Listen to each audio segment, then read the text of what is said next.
Alrighty, Bowhunters, welcome back to another episode. I'm very excited for this one. I have Dave Whiting on the line. Dave, we were just talking before we started, and it was 5 years in the making. We just came to the agreement on because you were on a trip from North Queensland back, and Adam Barter, one of my good mates and hunting buddies, he hit you up and said, hey, on your way back through Brisbane, we need to partner you guys up. We need to sit down and have a conversation so you could get some stories from Dave.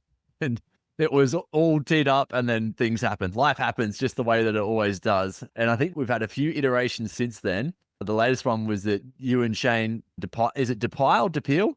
Hill. Yeah, we're both going to, Shane DePile, Raghead, he often gets referred to as. We're both going to jump on, and then you both had been kissing too much in camp, obviously, so you got sick. Yeah, thanks for that, Matty. Yeah, that was, I think I was coming back from Strathburn 5 years ago after I'd had 4.5 months away. And I come back down the bloody coastal road from Cairns. And by the time I got to Brisbane, I called and said, "G'day to Dave Pender." And then I put the pedal to the metal and went home because I was sick of that bloody highway, basically. Understandable. So many stop goes, but yeah, good on yourself and for doing these podcasts, and also Adam Barter, who was also on my back a bit to do it. And actually, when I was coming through with Shane, we just had a what was it, about a 10.5 week trip up north chasing pigs and cheetle deer and that. That's unreal. And our plan was to come back through Brisbane and sit down with you and do the joint podcast. But what ended up happening, I got the flu on the way home, really bad. I had this cough. We got back here and we decided not to go to Brisbane, just head home. We got back here and then Shane picked up the cough. And then the funny thing, I was talking to Steve Demetriou the other day and he reckons I'll give it to him over the phone. But anyhow, so bear with me if I have a coughing fit halfway because I don't talk. I literally just called Steve before. I'm like, mate, what should I be saying? Anything in particular? What should I ask Dave about? To give you a bit more of a background, when I started the podcast, there's people that often reach out and say, you need to get these people on board. And one of the names that always comes up is your name, Dave, to be honest. That you've been a very instrumental part of the Australian bow hunting community since I think you started in 69. Am I correct in saying that? 69, yeah. Yeah. So 1969. 13-year-old, 1969. And so what actually got you into it back then? Like everyone, as a kid, I grew up on a farm till I was 13 and moved into town. I had the slingshots and little pretend bows made of willow sticks and that. And then I moved into town. A good mate of mine I played footy with, and Wayne Cressy, I played footy with him. And I was in school with him one day on a Monday, and he said, "Mate," he said, "I went out with these guys and they were whistling foxes and shooting at them with a bow and arrow." He said, "I reckon you'd love it coming from the bush." And yeah, that's how it all started. How'd you pin from there? Yeah, and then interestingly enough, a lot of the blokes I went to school with and mainly played footy with, they got into it with me, and there was a tight group of probably 7 or 8 of us, and that's just what we done. We just bow hunting every weekend and daylight saving. We were out when daylight saving came in. We were out chasing rabbits. We could walk from where I moved into Canberra. I was on the edge of town, and because years before, when I was small, we used to catch a bus through where the suburbs are now. In those days, there were no suburbs there, so I'd just ring the cockies and say, "Oh, I'm coming out and have a walk with me bow and arrow," and they say, "You're mad, but you're welcome to come." So, what? Just thinking you'll never get anything? Yeah, that was 1969, 1970, 1971. Those years, and we thought we were the rarest guys in Australia because surely no one else hunted with a bow and arrow. But I learnt later, but that wasn't the case. Yeah, definitely. Yeah, really. 1974, Eastern 1974. The first step into getting into organised bow hunting and knowing a bit about, other than we used to read stories in the school library on Ian Fenton and Dallas Conway, two founders of bow hunting in Australia. And that sort of got us keen, but we still didn't know anyone else. But in Easter 74, I shot with my recurve and some old wooden arrows. I shot a 42.5-inch billy goat out of the mountains, 123 odd Douglas points, and wow. And, I thought I'll ring this Ian Fenton in Tamworth. So I ring her and he says, "Dave, if your measurements are right," he said, "that will be the new Australian record." Dallas Conway at the time, and no one had got 40-inch goat. Anyhow, I went to a fellow named Adams lived in Canberra, was the Deer Association. He measured it, rung her in and said, "Mate, this thing's 123.5 points, 42.5 inches. I can vouch it." Yeah. I sent to a taxidermist, Kurt Karstner in Sydney. And as they say, long story short, after a year's follow-up, he died. He died while I was in transit. I spoke to his wife. I was living in Coomera at the time. fairly naive 18-year-old, and I'd ring her. She had a bad accent, or a difficult accent, and say, "Oh, Dave, the boy from Cooma, you've got a big crowd." I say, "No, I've got a big goat down there." And yeah, I never pressed it. And a year later, rung it, the number didn't answer, and it wasn't Oh the number. no. I lost it. But what the point is, that got me in contact with Ian Fenton. Ian Fenton then put me in, when I moved to Albury with my job in the bank, put me into contact with two lifelong friends, Doug DePell and Alan Coonigan, and their families. And that introduced me into organised bow hunting and getting involved with clubs and that. Yeah, amazing. And then you were a massive instrumental part of that club, right? You were president. Is that essentially what you'd call it? This is not trophy takers. This is years before trophy takers, but I went through a few clubs where I was president or secretary or quite often treasurer initially because of my banking background. Yeah. But I usually end up president in most of the clubs. Mhm. I don't know if it's a good thing or a bad thing, but anyway. It's one of those situations of you want something done, you give it to the busiest person. If you're full-time banking, full-time bow hunting, and then fitting that little bit of extra in, may as well make it worthwhile. Yeah. I look back now, I've been retired for 3 years, and I look back now and I wonder how I ever done it, to be honest. Yeah. You know what I absolutely love though is the fact that you guys just went on a 10.5 week trip bow hunting. Like that, if that's what retirement is, sign me up. Get me in there. Yeah. And since I've retired, I've done that one I told you, 4.5 months. I've done the golf, we had the trophy, when COVID was on, we just got into Queensland. I done 4.5 months. I went up for a month up to the trophy takers do at Darwin. And then we done the golf. We've done Arnhem Land, then went over to Benny Solaris's first September wedding, which was put over at Wisham, that got put off. And then Matty Moore and Brad Smith, that said, come up to Strathburn for a while and put you out the back. And they put me out the back for 3 weeks. And then I went and done a quad hunt up with the Fair Brothers up in Weipa. Yeah. And I've got some stories to tell later on that. But yeah, I've done a couple of, and then I had a 6-week trip later on back up to the Cape and that. So since I've retired, I've done a few of them. Yeah, that's amazing. That's incredible. And then you were heavily involved in trophy takers as well. And then we'll get into a lot of the questions that I have around you. Yeah, yep. Yeah, 1986, we were at what they call the Orange Walkabout, obviously at Orange. Yep. And a few of the bowhunters, well-known bowhunters at the time, were sitting around the fire. I don't think we were sitting around the fire because it was 40 degrees, which is unusual for Orange, but we're sitting around the group having a beer, and we felt there had been a few instances where the Australian Bowhunting Association just weren't recognising a full list of all trophy game shots. So just the common man can have a look and say, this is what's been taken with a bow and arrow in Australia, trophy-wise. And one of the guys with us, Roger Cove, who became our first chairman, he wrote off to Ian Fenton, and Fenton had everything all ready to go. Yeah, wow.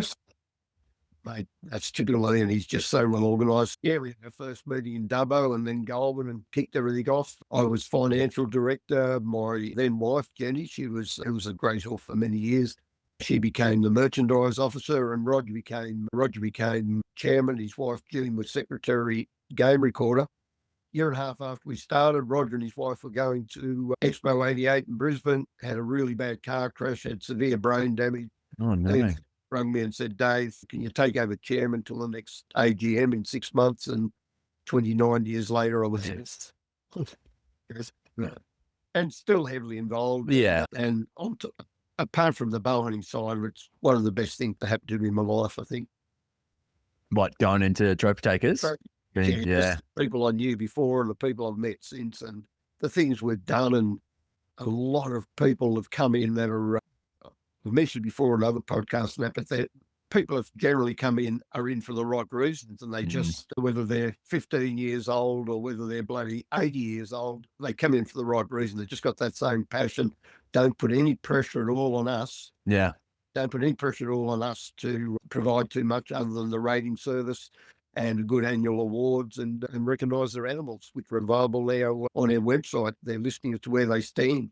Yeah, no, it's really cool. And I think this year is the 40th year, right? So there's going to be a big celebration, probably the third weekend in September. And it's going to be at, what's the club name down in?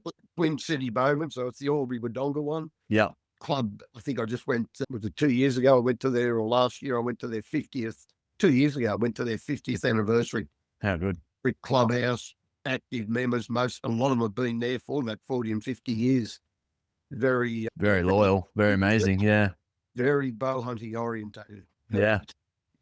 That's Big really fun. cool to hear because it's not something you necessarily come across with a lot of archery clubs. Some of them definitely have it, but I've been to some and it's very segregated in the sense of bow hunters that side, archers this side, and it's just the way that it is.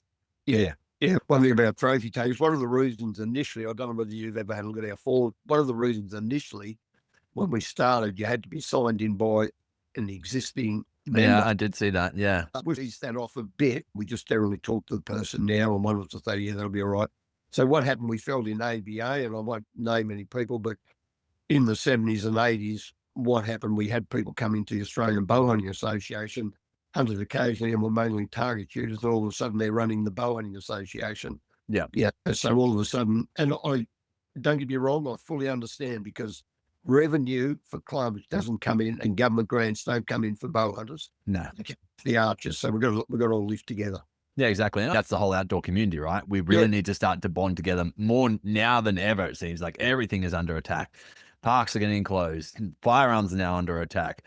Bow hunting is being cancelled in multiple states. It's if we don't start fishing, the blue groper, like stuff like that. Is it blue? No, what is blue cod? I'm not sure. The one in New South Wales that's all been cancelled. But essentially, there's all of these things that are under attack, and it's if we start to band together and actually get like there's close on 1 million people with firearms. If they get together, plus with all the people who do full driving and camping, and then the bow hunters all get behind the fishers, the fishermen get behind the bow hunters. Like I think that's what we really need to start to see if we're going to keep these things alive for a long term. Yep. And just before we go on, the other things you want to talk about, just on that, and I put a note on the Trophy Taker website the other day about this, on the Facebook page, sorry. If, say there's 5,000 bow hunters in Australia, and there's 1 million rifle owners and rifle shooters or rifle hunters, whatever, in Australia, if they can do this to rifle shooters so easily, if we stand apart from the rifle shooters and say, oh, we're just bow hunters, make the stroke of a pen, we could be gone in every state. We could be gone out of Australia. No. I don't even own a gun, but I just made a donation to that fighting fund and that, because they're talking just projectiles now. One day they'll say, well, just, you're a slip of the pen, but we threw bow hunting in that as well. Oh, sorry. 100%. Yeah. Yeah. And yeah, I don't know. It's very interesting. What's funny is I put up a lot of stuff on social media about the podcast in general, but I did one a few weeks ago, and it just shared my thoughts on that, saying that the government wasn't doing a good job. They weren't owning and like taking any ownership whatsoever, essentially saying for what it is. And that has gone bonkers on my Facebook page because so many people are so angry about it. People are just commenting on it like crazy because you can see it's just, it's really ticked off a lot of people, which I think is good. Like it's taken Australians to fight back a long time. Like no one stood up and did anything during COVID. Everyone just, she'll be right, mate, and sat back, and that was the attitude. But I think if we really if we want to see things change, we really do need to take a stand and do some shit now. I think that's starting to happen, which is good. Yeah, definitely. Talking about guns, we had a phone call the other day, and I had a laugh with you about I took the rifle out and I missed the same deer twice with the rifle. And then the next day I went out with my bow and I shot 2 different fallow deer in the one sitting pretty much. And I was like, oh, it just makes sense that I need to own bow hunting and keep hunting and put the gun to the side. I had some rifle issues on the weekend, so that plays into it, but it makes me laugh. But then you said, make sure you ask me about my sambar deer. So before we get into the small game stuff, which we will cover, you told me to ask you about the sambar deer that got missed and got you an award. Yeah. So what happens in trophy takers, we have what they call the Denny, in brackets, Where Am I McMahon Legend Award.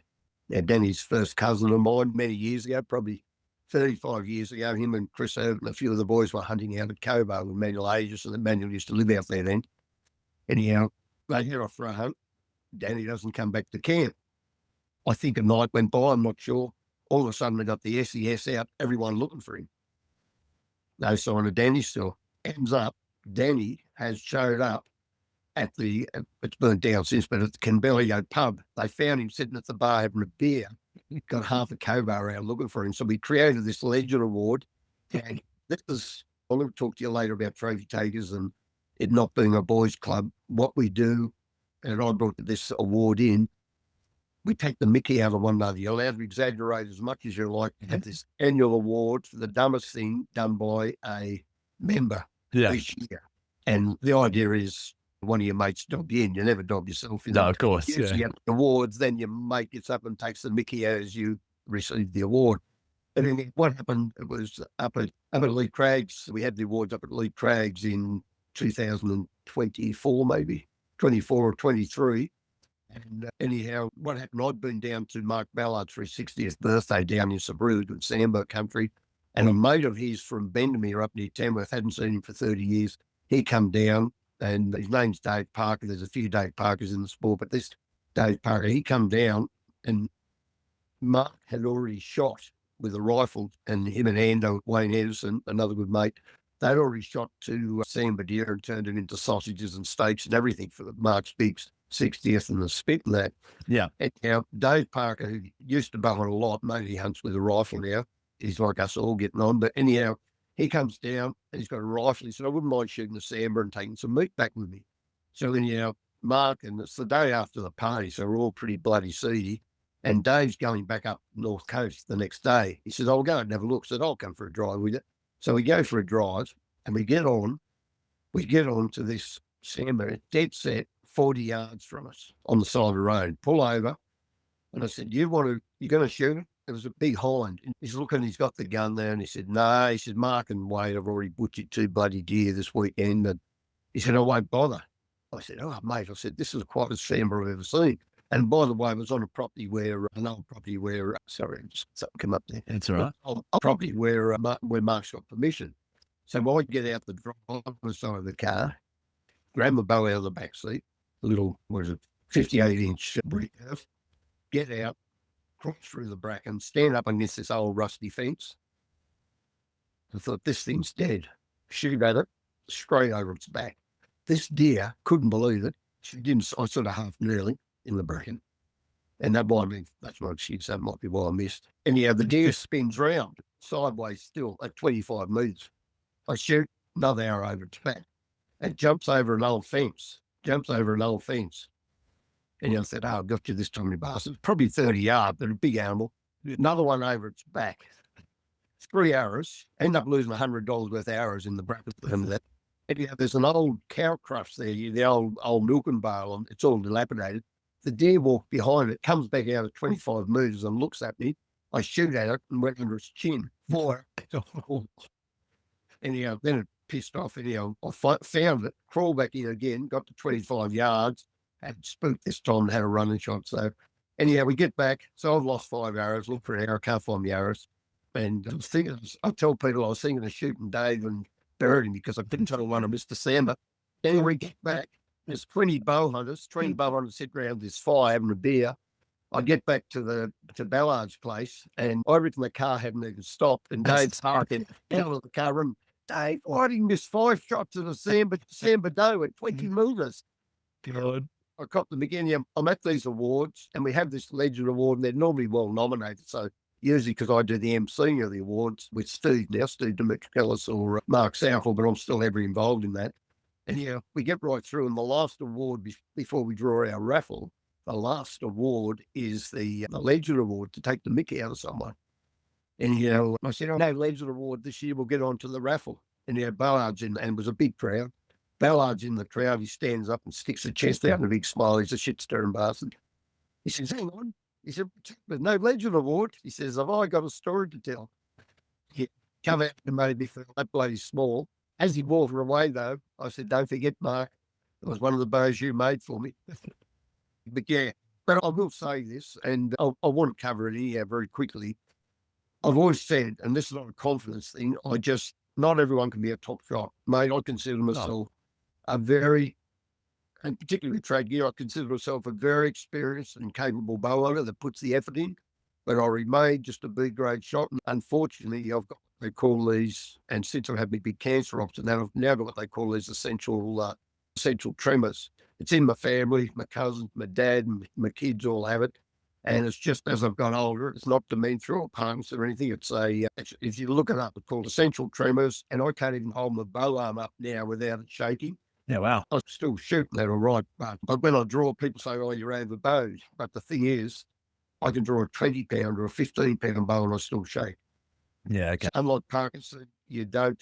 When you're at rest, you shake with Parkinson. With essential tremors. You shake when you're doing something, when you're exerting energy. Good Yeah. on you for keeping it up too, right? Because for that, so many people, that's when they're like, oh, you know what, maybe it's time. But I think it's what's going to keep you young. It's what's going to keep you agile and functional, right? Doing stuff like this. Oh yeah, mate. There's a half a dozen reasons. When I worked in the bank, I had people come in and want to do something with me in the bank. And I left the bank was in my 50s, and people would come in and they'd be filling a form out for them, and they'd tell me they're 45. And I think, Christ, they look 20 years older than me. Yeah. I've said before, bow hunting has kept me fit and active. I've got a bung knee, I've got a hernia at the moment, but as I said, I had all that before I went away with Shane. Wasn't sure how it'd go, but we got through the 10.5 weeks and walked hundreds and hundreds of kilometres because Benny Solera said, oh, on the tube, you need to sit still and all this. And this time of year, it's not a good time, but I'd rather walk and get nothing and just see the country and the bird life scenery. And that's just me. And as I said, it's kept me fit. No, definitely. Yeah, it's all the motivation I need now just to keep myself fit and active. Like I'll go to the gym with the motivation of being able to carry deer off of a hill. That's the goal. It doesn't matter. And I'm just driven to go because of it, which is amazing. I hope that sticks around for life. Mate, one thing I really want to cover, because it's not something that I've necessarily dived into heaps on the podcast, is actually small game species, covering the 4 different ones that we pretty much have: rabbits, hares, cats, and foxes. We've talked at length about foxes a bit from different aspects of different people. Benny Fensom, another trad bow shooter, has told me plenty about foxes, but I always think different locations have different insights, different tactics that you have around whistling. But I think the biggest concept here is that the species and the species specific podcasts I've always done have always been so helpful for everyone, not just new bow hunters, even bow hunters that just don't have access to those species all the time. I went to a block on the weekend and I took my family out. We were going for a hunt for my wife. That was mainly the big point that we went out for. But we were driving, and every time we'd drive past these wood piles, we'd see these rabbits. And I was like, oh, come back for you. Come back for you. But we just didn't go back to that part of the block. And it wasn't my weekend. It was for her anyway. So yeah, no, good on you. But in that sense, like they still get me very excited, but it's not necessarily something that I actually get to hunt a lot of. So even I know I'm going to get a lot away from this. So maybe if we just break it down, go for a little run over some stories and some things that you've found to be right and relevant about the different animal species. But I think rabbits is the first one I'd like to cover. And I believe I read an article about you that you had at one point taken like 100 rabbits in a weekend. Is that? Yeah, not in a week, in a week. That was in a week. Yeah, okay. Yeah, mate, I honestly do not tell people. I don't tell people like the numbers of rabbits. I'm really shocked because they just supposed to leave you with a bow and arrow. Not just me. I got 4 or 5 mates the same, like, mate, it is addictive. Like we had that spot out near Hay, which is where I went out with my first wife, Jenny, and then a week later I run out arrows and drove into Hay and said, I run with mate Ando at Albury. I said, bring more arrows out. So he stayed for a week. But in that week, I got 83 rabbits. I think Jenny got 16 and they got 30 odd. Yeah, wow. And I yearn for those days again. When we first started bowhunting, I was 13, 14 years old, myself and Wayne Cressy and a couple other mates, we would walk out, and this will give people a bit of an idea. We would walk out and we'd get in a 100-acre paddock where there was a few rabbits, more rabbits than there are now. There was a lot of rabbits around. It'd be a 100-acre paddock and it'd be Scotch thistles, and you generally got them in the hotter months. Squatted in under a thistle where the grass had died off and they'd make their squat in under it. And we got that good at it. Your brain picked up. We would do a 100-acre paddock and we could stay in there, just semi-granite sort of country, few trees and that sort of shit, plenty of burrows. But you'd walk along and you'd get that good. You'd look under every thistle for a curl in the grass. And how we used to spot them was their eye most of the time. Yeah. You'd walk past them and your brain would say there was a rabbit there, and you'd look back and then make out a shape. And the other trick is, once you spot them, you don't stop dead. And this is the same with a lot of animals. But once I'm starting to warm up here. Once you spot them, you just sort of keep walking and start to turn until you got the right angle with the recurve or whatever bow, and then just take your shot. And we shot hundreds like that. The other thing was just my background is my mother come from Old Anonymity, which is where Lake Yucumbeam is now. Yeah, I've been there before. Yeah, she was before the late Phil, she was a ferreter and a hunter. So she was a bushy, and on a windy day, she'd go out and find them in between the rocks. The rabbits squat between the rocks. So we'd get them in between rocks when me and Cressy were hunting. Yeah, wow. What, for the heat or something? Or they're going between the rocks for the heat? to get out of the wind. Ah, okay, yeah. They either squat in hard against a log or they get out of the wind. So you're looking just in the cracks in the rocks, under thistles or a dead branch, and you're looking hard enough. And quite often, and I'll cover this in a minute with the cats and foxes, but quite often in that western country out around hay and that, you're looking in these squats, and every 100th rabbit you might find a big cat squat in one of these squats. Yeah, wow. Same sort of thing, but particularly with cats, you don't stop straight away. You just keep you spot them, and then the minute you stop and bring that bow up quick, they'll go. But if you just turn and bring your bow up as you're walking still, you're a good chance of them. The other thing I was going to say very quickly, my father was back in the 40s and 50s, and my grandfather, they were professional rabbit trappers. Like they had lines of 100 traps set. With the claw traps? With the old claws on them. So they were near Yass on the Burrinjuck Dam there, and lined 100 traps, a couple of pack horses, and take the skins and take them into Yass and sell them. That's how they made a living for a few years. Yeah, so that hunting is in my DNA. Yeah. Yeah, but just to go back to rabbits, the other thing, obviously, early morning, late afternoon. I snuck out here the other afternoon, just beyond the house here, because I'm a fair way in the middle of nowhere. And there's 4 or 5 half-grown rabbits there. I snuck out there, and there was the rabbits weren't there. There was a big grey cat there, and I thought, rookie mistake, Dad, you should have taken your boat. I know what it's doing. They go down and take the little rabbits out of the boat. Yeah, of course, yeah. Early morning, late afternoon, you get a hot, sunny day, very little wind. Just look for them in fallen branches, not far from their burrows, in fallen branches with that bit of grass growing over them.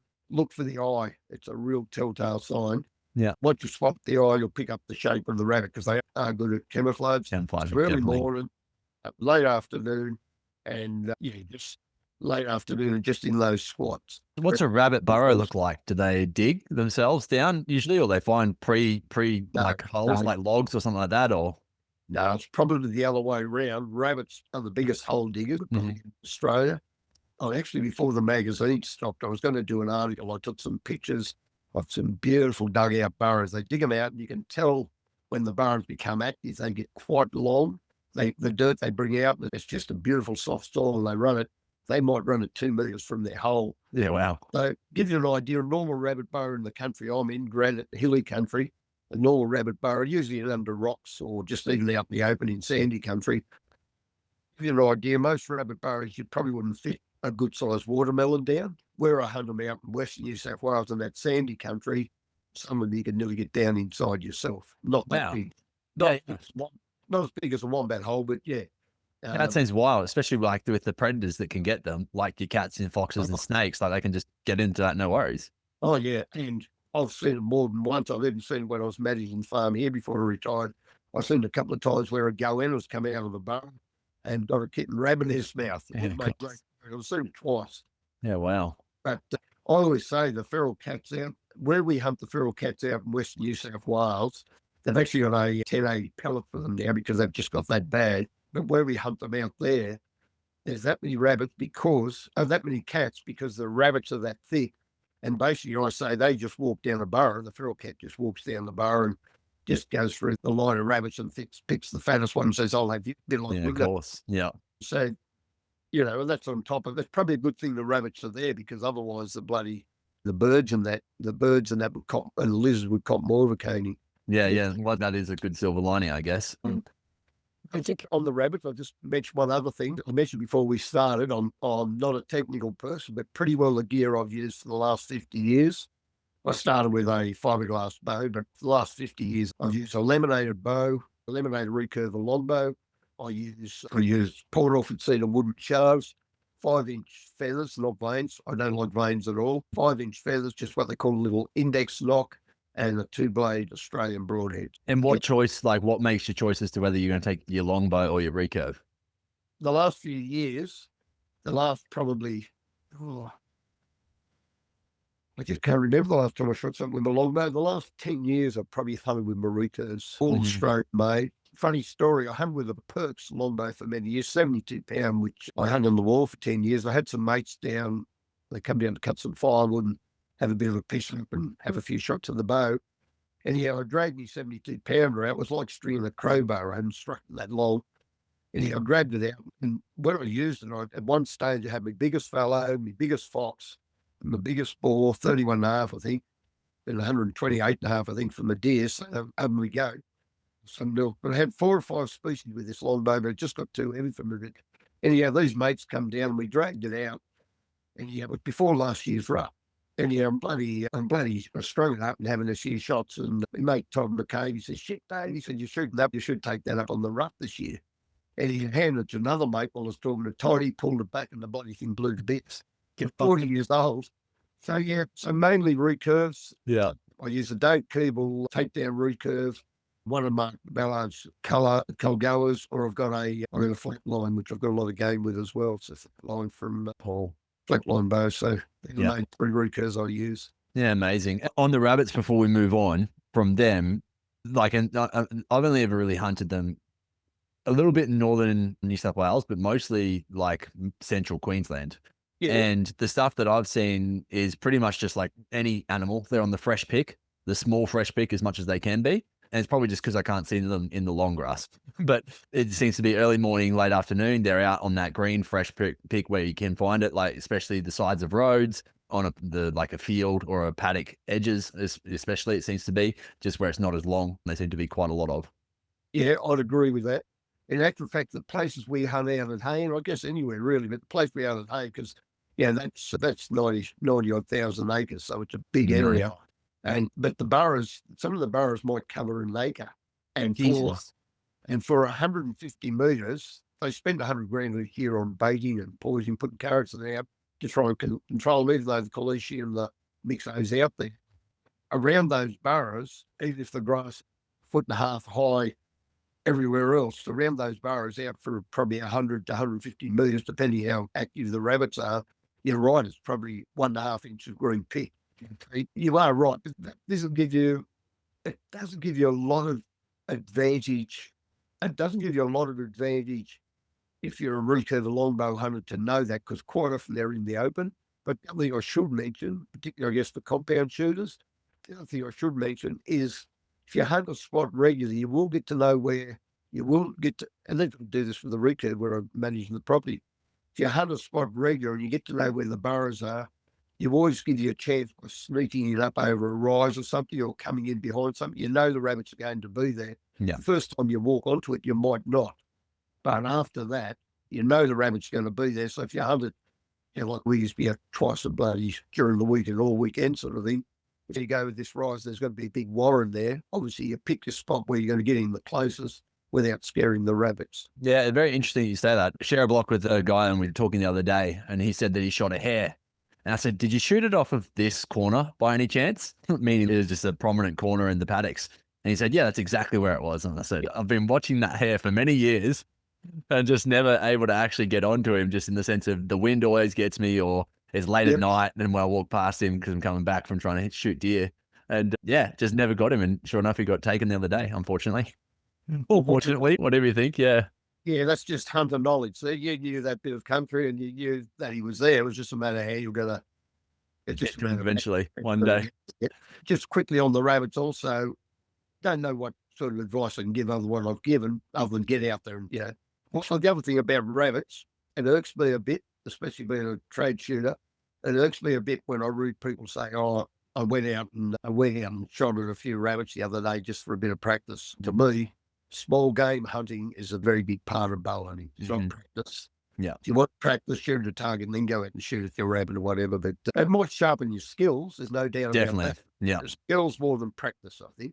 And I think it's that hierarchy of animals that people put, unfortunately, where it's a rabbit, it's a small game, so it doesn't really matter. And then you might have a pig or a goat, and then you might have the deer as the hierarchy. Like, oh yeah, once you finally get there, that's the pinnacle. But you're right in saying, like, hunting's hunting. And I was saying on the last podcast I did with the boys, I've just found a rabbit block that's an hour and a half away from home. And if that means that's the bow hunting that I get to do one month, then I'll happily go and do that hour and a half drive each way just to enjoy that bit of outdoor time and enjoy the hunting side and getting some rabbits. I've had a lady at the gym who said, "Hey, if you ever shoot a rabbit, can I have it?"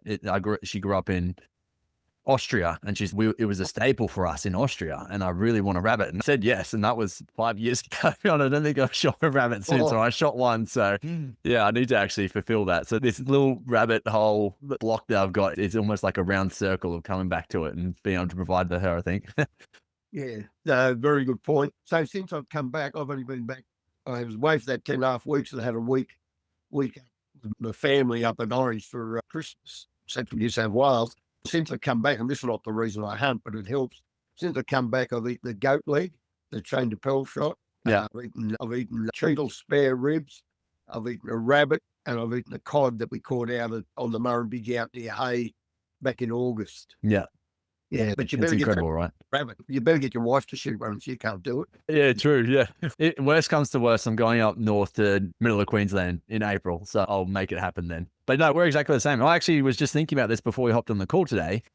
Start of the new year, it was 4 years ago where I set myself the goal of hitting at least 80% meat intake from my hunting. And then at the end of that year, I looked at it and I was like, no, that was actually 90% plus that we did all just game meat. And then I was like, I'm going to keep this going. And so 4 years on from then, we pretty much don't buy meat that much.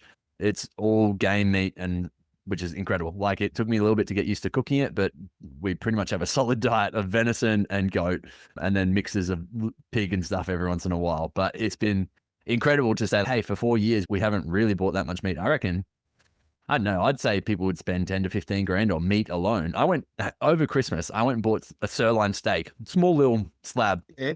$50 a kilo. It was $115 or something I paid for this small little chunk of meat. And I'm like, Jesus Christ. I'm glad I bow hunt. Yes, I agree with you. Yeah.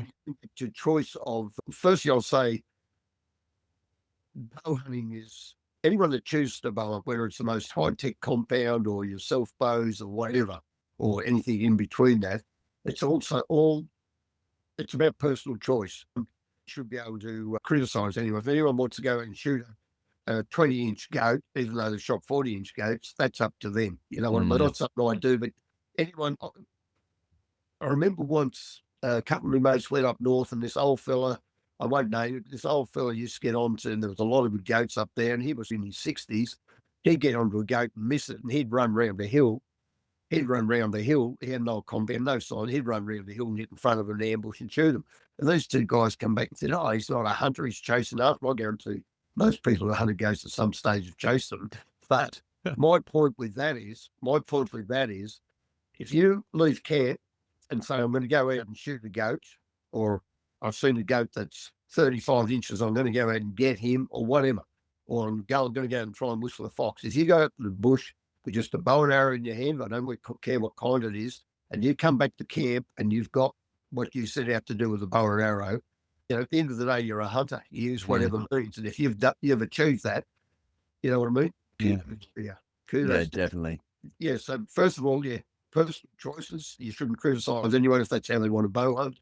But the second thing I want to say, we talked about rabbits, and you think about it, and you talk about that pecking order going all the way up to deer. People say, oh, yeah, I wouldn't shoot, and I'm not saying I'd shoot a horse, but I'm just giving you an idea. I wouldn't shoot a horse, or I wouldn't shoot a turkey. Mate, you put like those sets of antlers are sitting there behind you. If you put those set of antlers on those donkeys or horses, feral donkeys, which are in play proportion, or camels even, you put a set of antlers on them or a set of horns on them, there'd be bowhunters and hunters lined up to shoot them. Oh, 100%. Yeah. You know what I mean? Yeah. So it's all about personal choice. You've got to bring back keeping the tails of the rabbits or something, hey? Making some zips for purses or something.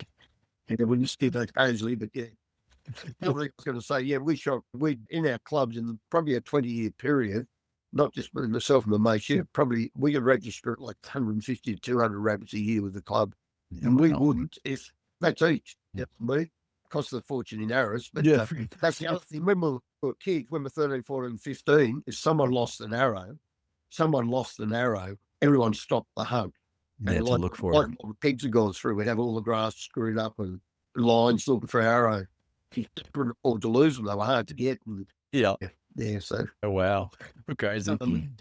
You want to talk about hares? Hares, yeah, I think hares is the next one. Do they burrow the same as rabbits? Are they very similar in characteristics and everything? What do they do different? Don't use burrows at all. Use squats. Regularly use the same squats. And as you pointed out before, you spotted that one on the corner and living there, and his descendants or predecessors have probably been living there for years. They tend to hang in areas. I don't know whether, but baby hares, this is the reason when they establish an area, they usually go right.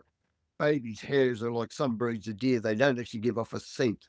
So a dog or a fox, we used to have a golden retriever on the farm we had at Wellington. I went out one night when we were building the house, went out of the caravan, and there was a little, what do they call leggets? I think little baby hare squatting right next to the caravan, almost invisible. But my golden retriever was laying there, and she had the best nose ever. She couldn't smell it. Couldn't smell it at all. Wow. That's their way. They don't burrow. Their speed, their big ears, and all that. My good mate Shane DePel, when he worked on a property at Dubbo, and you get him on a podcast one day, he's a better man to talk to about hares. I've shot 20 in 55 years. Haven't shot a lot. They're all with recos and that. The first one I got with an old wooden compound, probably in about 1980. Yeah. But Shane used to say this property used to get round, had irrigation and that, and see them squatting in next to a gum tree or something. As I said, no burrows or anything. When they go, they just use that speed to go. Yeah. Yeah, Shane would see one. He said he'd have, from the time he headed off, he drive around the Polaris, moving pipes or whatever. From the time he stepped off that Polaris, he said, you got about 3 seconds. Wow. He said, and they're gone. Yeah. You've just got to have everything ready to go. Yeah, far out. Your person has got the rangefinder and that with the compounds and that, you want to do it all pretty quick. 3 might be an exaggeration, but he's told me Don't let that go. Yeah. It is a very quick thing. The other things about hares, they're high strung like horses and even the camels. I found we used to muster camels and sell them all over the world. But camels, horses, and hares, you hit a hare, and even if you don't hit them, they fret and will die very quickly. I remember once out at hay on the rice paddies there after they'd stripped it and dried out. I got 2 in quick succession, just spotting them in squats. Yeah. Hit a third one and hit him towards that back leg. And I thought it wasn't a femoral shot. Anyhow, I thought, I won't find him. Anyhow, we got photos of the other 2 on that. And myself and my mate Paul, I was with at the time, we're walking, and this thing was dead. I've struck it a few times for a camera as well. This thing was dead 150 yards from where I hit it. And it's a stress thing. Yeah, They're wow. highly strung. Did you say camels and horses and donkeys are the same, or just horses and camels? Yeah, horses and camels. If you get a horse in a real stressful position, camels, when we were unloading them, we capture them and export them all over the world. Had them how else slaughtered in Caboolture.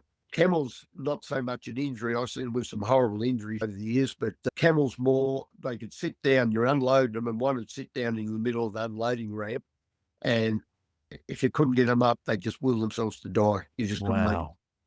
They just will themselves to die. Whereas horses, they have an injury, they can stress really bad, and definitely hares are probably the worst for it. Yeah, there you go. And then the other thing that's been brought up on the podcast a few times about hares is that they'll partner for life, or not for life, but once one dies, it takes them a long time to go and repartner. Yep, that is spot on. So when Shane and I come back from this big trip, we stopped off initially. Even though I wasn't well, we stopped off. I promised him I would stop off at Mick Watts and Mark Kurz's place there at Benamy, just north of Tamworth. We had a couple of days there, and then Rod Shorten, we drove past his place anyhow. He's looking after the bloody, what's it called, recreation ground at Coolah, in the heart of some really good hunting country. And we stopped off there and just caught up with him a couple of nights. And he rang me 2 days ago and told him I gave him the flu, so he's going to come down. He said, mate, there's the odd rabbit here on the rec ground. He said, the odd fox. But he said, every afternoon, he said, these 2 hares walk past me van and that. He said, I don't want to shoot them. Yeah. He said, made it. And Rod's a hunter like all of us. He said, I don't want you shooting them. If you shoot them somewhere else, other hares and that's fine. But just not these 2. Yeah, but dude, if you shoot one, shoot 2, in other words, you were saying, but don't shoot any. Yeah, actually, that was one of my best hunts for hares. Was I shot one. I saw them both together. I shot one.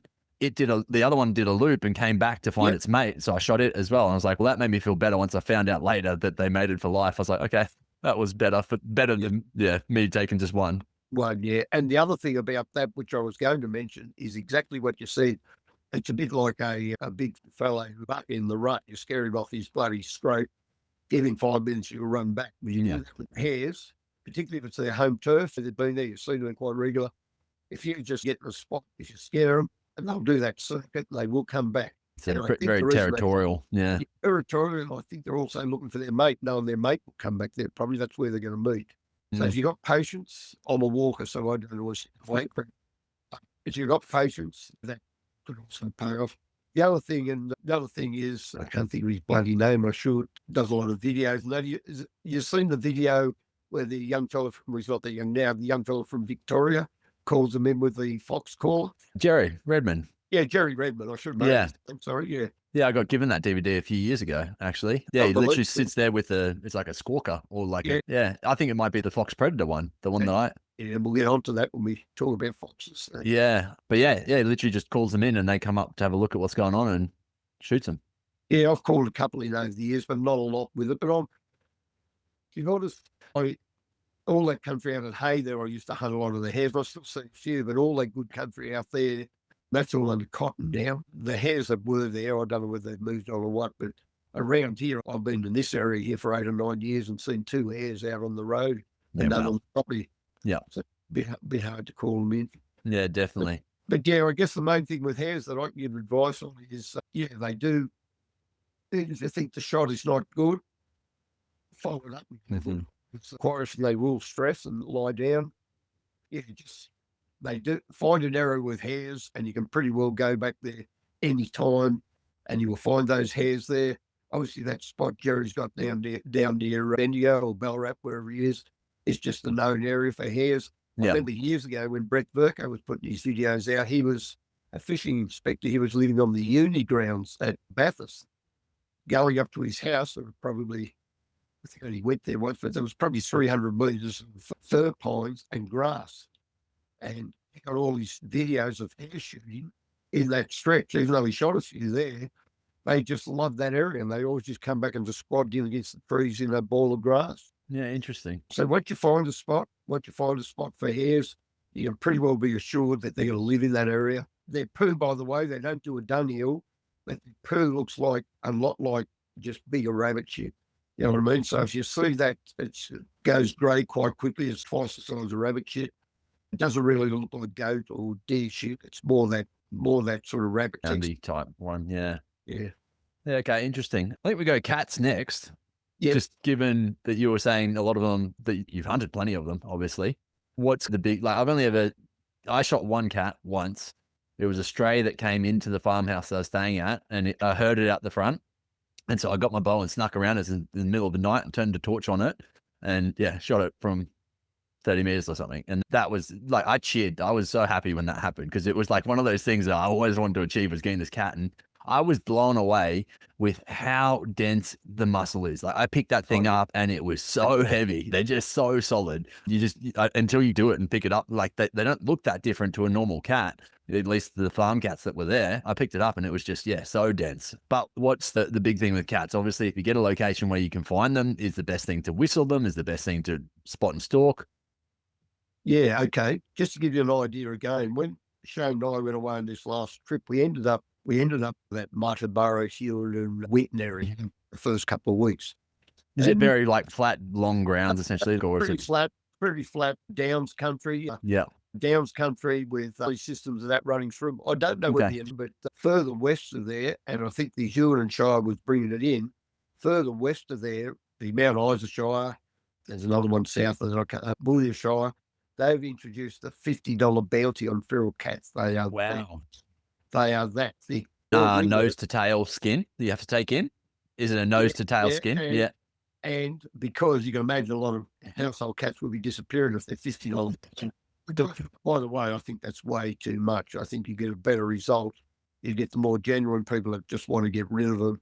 For $20 even. I'm not a rich person, but I just think $50 is a little bit overboard, because, geez, you could spend some money and not make an impact. Yeah. But what I was going to say, on top of taking I think it's just the tail, on top of taking the tail in, you've got to have a letter from those big, and they're 100,000 acre, those properties out there. So you've got to have a letter from those properties saying, yes, Joe Blow took this block. Yeah.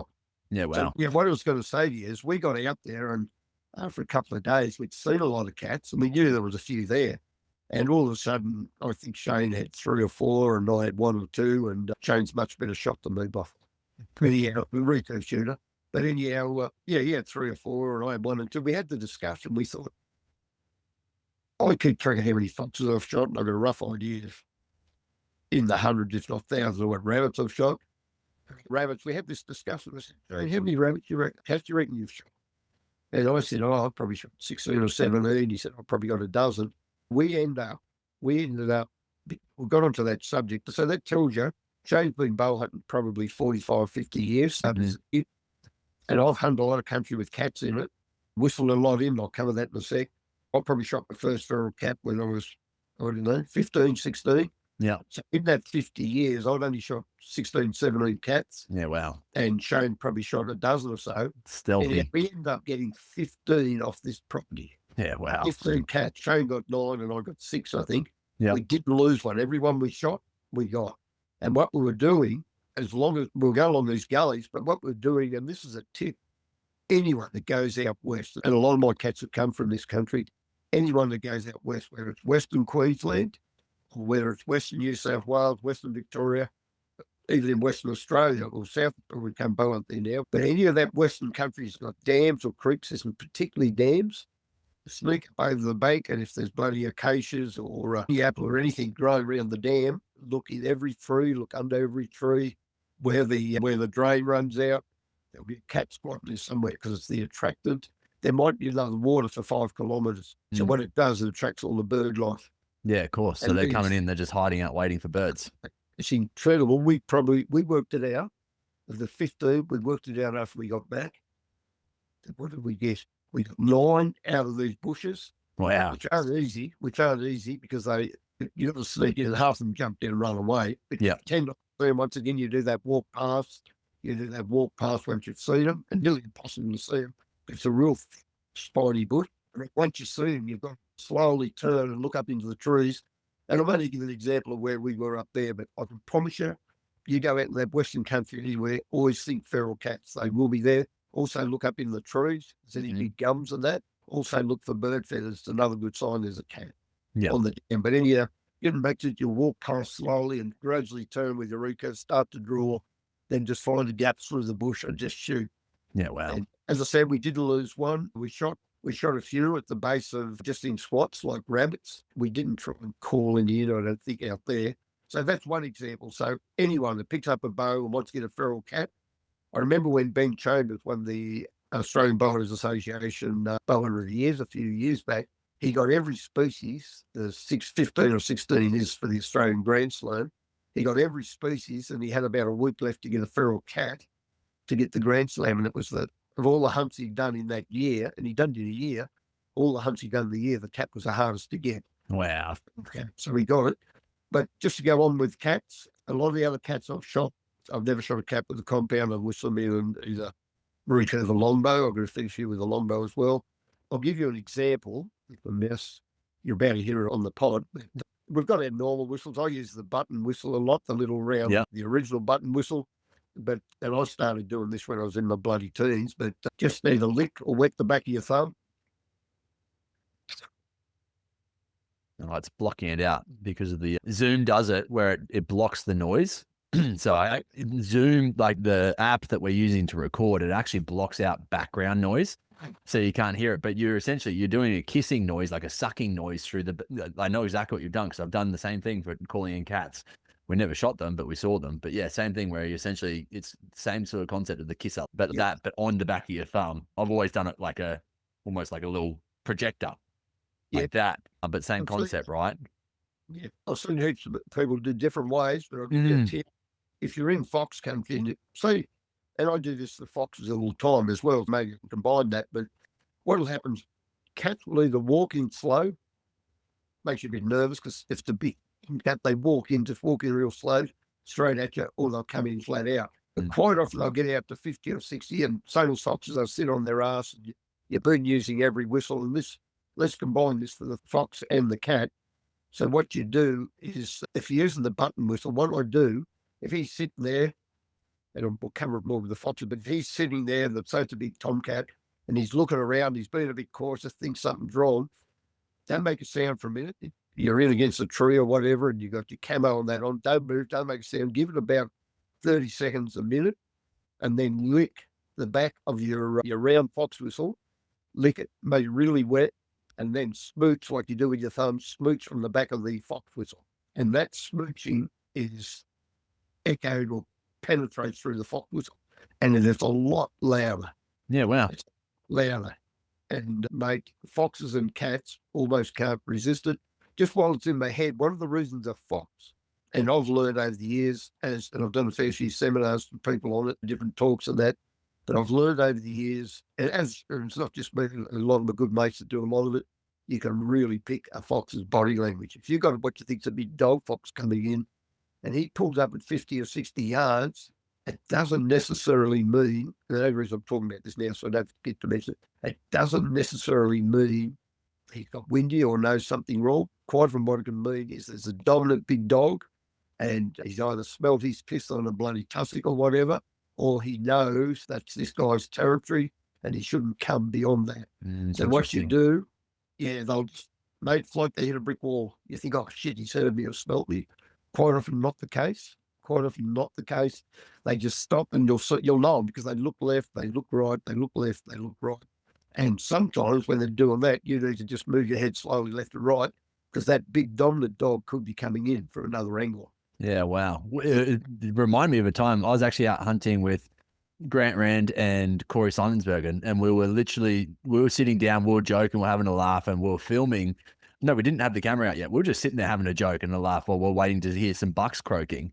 And sure enough, we saw this fox up on top of the hill, and it was probably 100 meters away, just looking at us, maybe 80 meters, like just looking at us and doing that, looking side to side and stuff. He knew something was up, but wasn't sure what. So we started giving him every whistle and kiss that we had to try and get him to come in.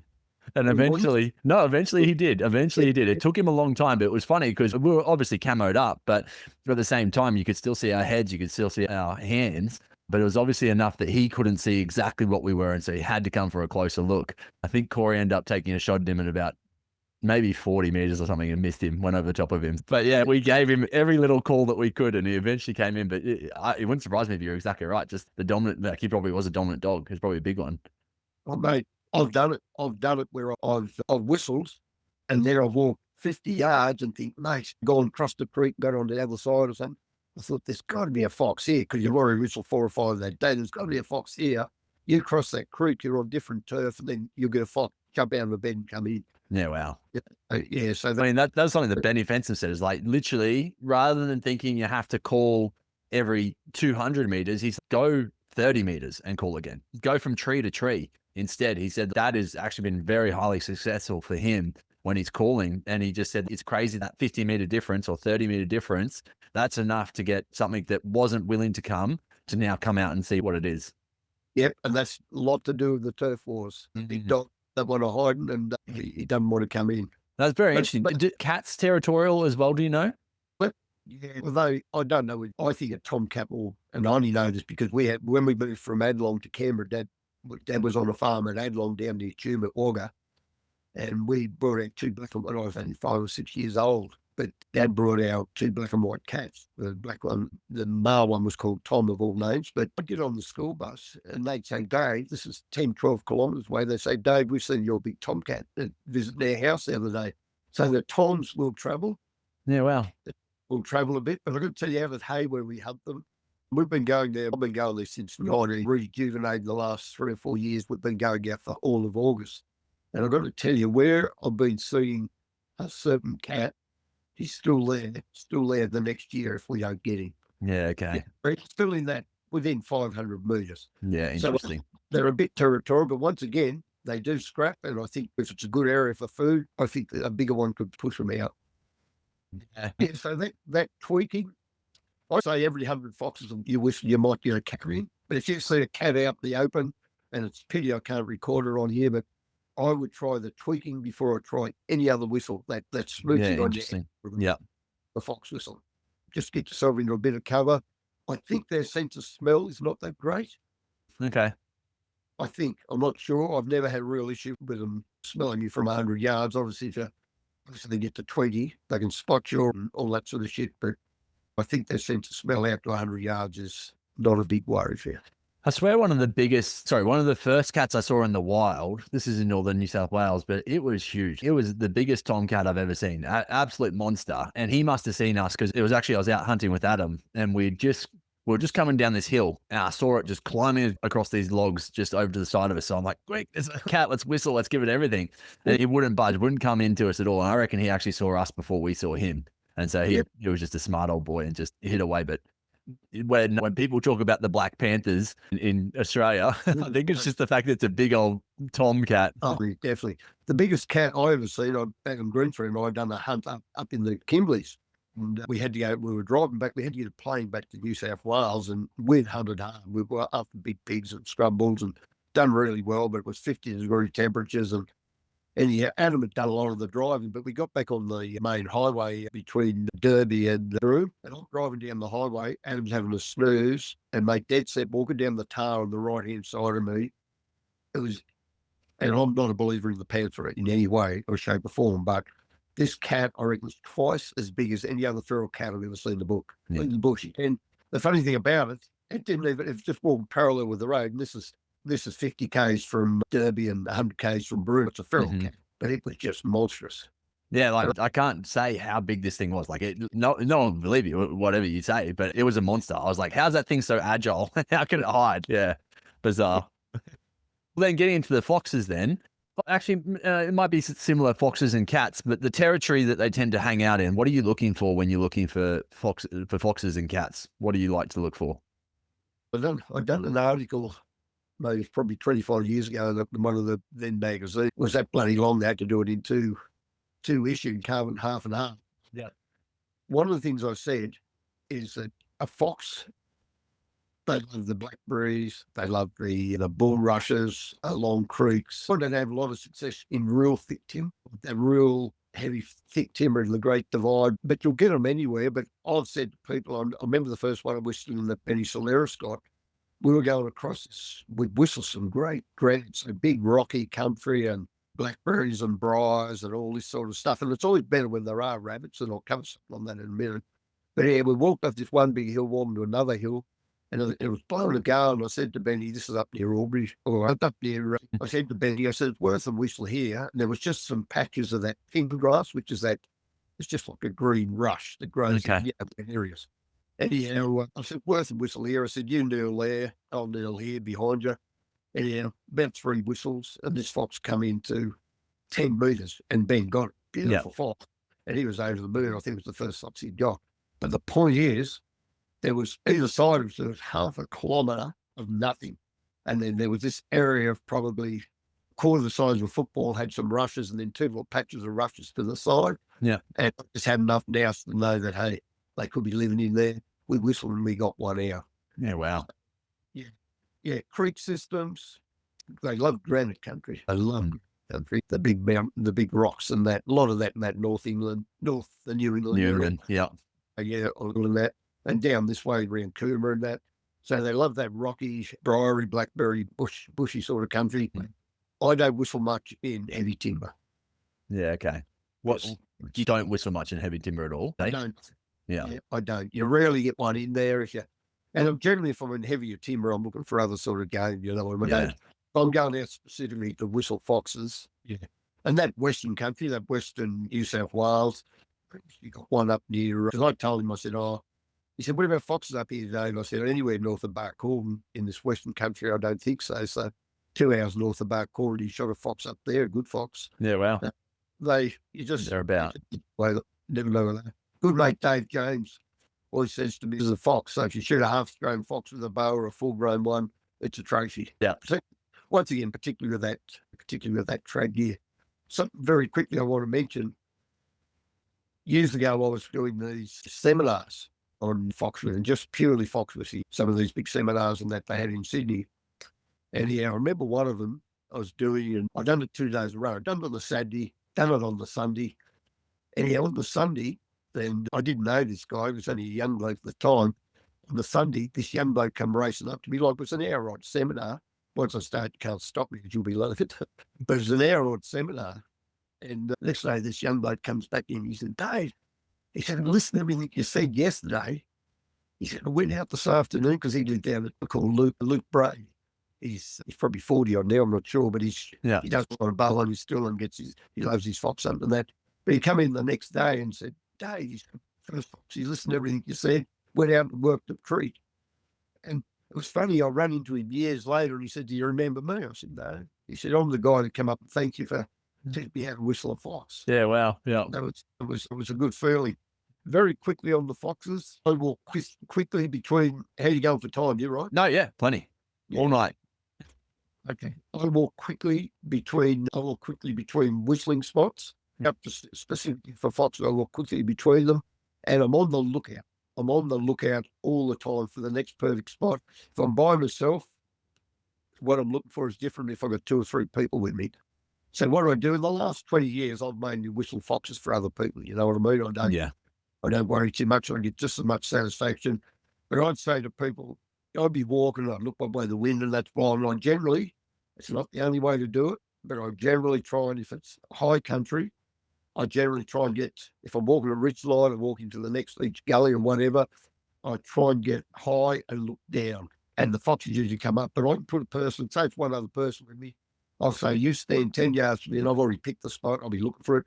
I'll say, you stand 10 yards there to my right, I'll stand here against this tree. And by the way, with a bow, rely on your camo and keep your bow plumb at all times, straight up and down with your body, and just move your head, don't move your bow around. But so I've got the person 10 yards to my right, and I'll say to them, I'll whistle here, and obviously not very loudly, but I'll say, I'll whistle here, and more than likely the fox will come out of that blackberry bush down there, follow this track up, go through that hole in the fence here, and stop here in front of me. It'll be solid here. And mate, I reckon 50% of the time in the days where I was getting a lot of foxes in, these people would shake their head. That'd be exactly what would happen. Yeah. Predictions. You just know. But I'd tell them things like, if they're coming in and you see a tail go up there, the ears go up, that's not another fox scaring them. It can be, but that's usually they're onto you and they've just got a slight whiff or something, and you might have to shoot quicker than you thought you did have to. Yeah, okay, interesting. Now to go with the trad gear, the year. Must have been the year I finished with Adam over in Western Australia. I dropped my second wife, Helen, off. She flew back to China. I drove across the Nullarbor. Anyhow, I had a week and I didn't have a lot of hours. I had a hunt with Casey McCallum and a few other guys. This is Zach Williams in South Australia, a few of the guys in the hunt on the way back. I eventually stopped at my spot at Hay. And in that week, I stayed there a week. I whistled in, you won't believe these numbers, I whistled in 73 foxes and 12 cats. Wow. The thing is, I got 4 foxes out of that and didn't get one of the cats. What happens when you're with the recurve, and this is where a compound's head, with a compound, if a fox is bolting in, you pick a spot where it's going to run past, where it's going to be blinded from you for a minute, draw back and hold. Yeah. With a recurve, when you're by yourself, keep that bow plumb. So straight up and down in front of your face, keep that bow plumb, have your arrow on. And I normally wait until foxes probably 10 meters from me. Front on is a really hard shot. And I found there all these foxes I whistled, the 4 I got, I never got them until they realized what it was and turned just to run. And I shot them as they turned. Yeah, interesting. Fox whistling ideally is 2 people. Yes. Yeah, I actually shot at one with my longbow, but shot straight over its back. And it was lucky because it had to run down in front. It had to go behind a tree, big tree. And so I had every chance just to draw back with my longbow, hold for that 2 seconds until it was around the tree. And then I had the perfect shot at it that I missed. But it's just part of it. So tell me about your whistling then. What's your concept with whistling? How are you going about it? You said you use the button. You said you use your kisser as a concept. What do you like to do? Okay. For many years, I just used the button whistle and smooched occasionally. For many years, probably the first 15 years of my bow hunting, from 13 till I was in my 20s somewhere. That's all I used, the button whistle with the smooching.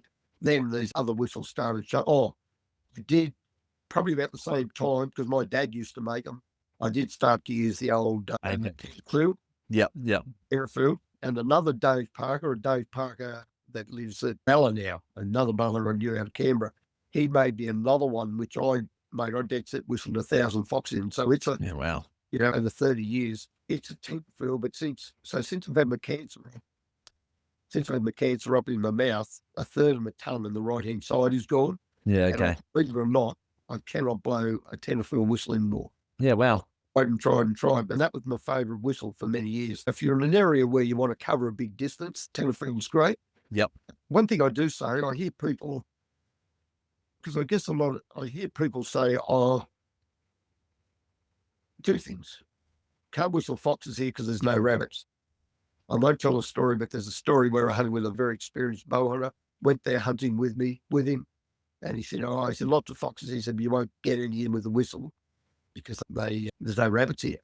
Anyhow, I ended up running into a couple of hours later and I had 2 foxes and another one whispered at me, and I ended up calling one in for him and he shot it. Yeah.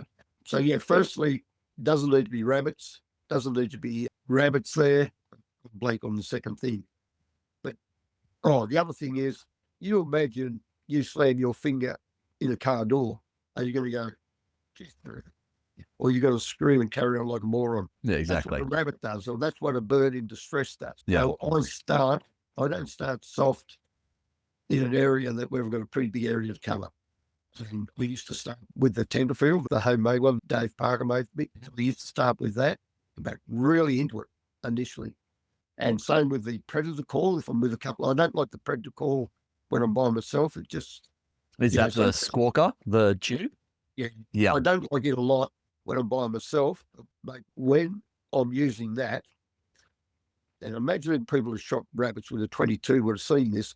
Sometimes when you shoot a rabbit, it jumps in the air and gives that, you do it sometimes, they jump in the air, straight up in the air and squeal and carry on. I use that predator call like that and just start it and squeeze it exactly how I've witnessed rabbits carry on when they're being shot.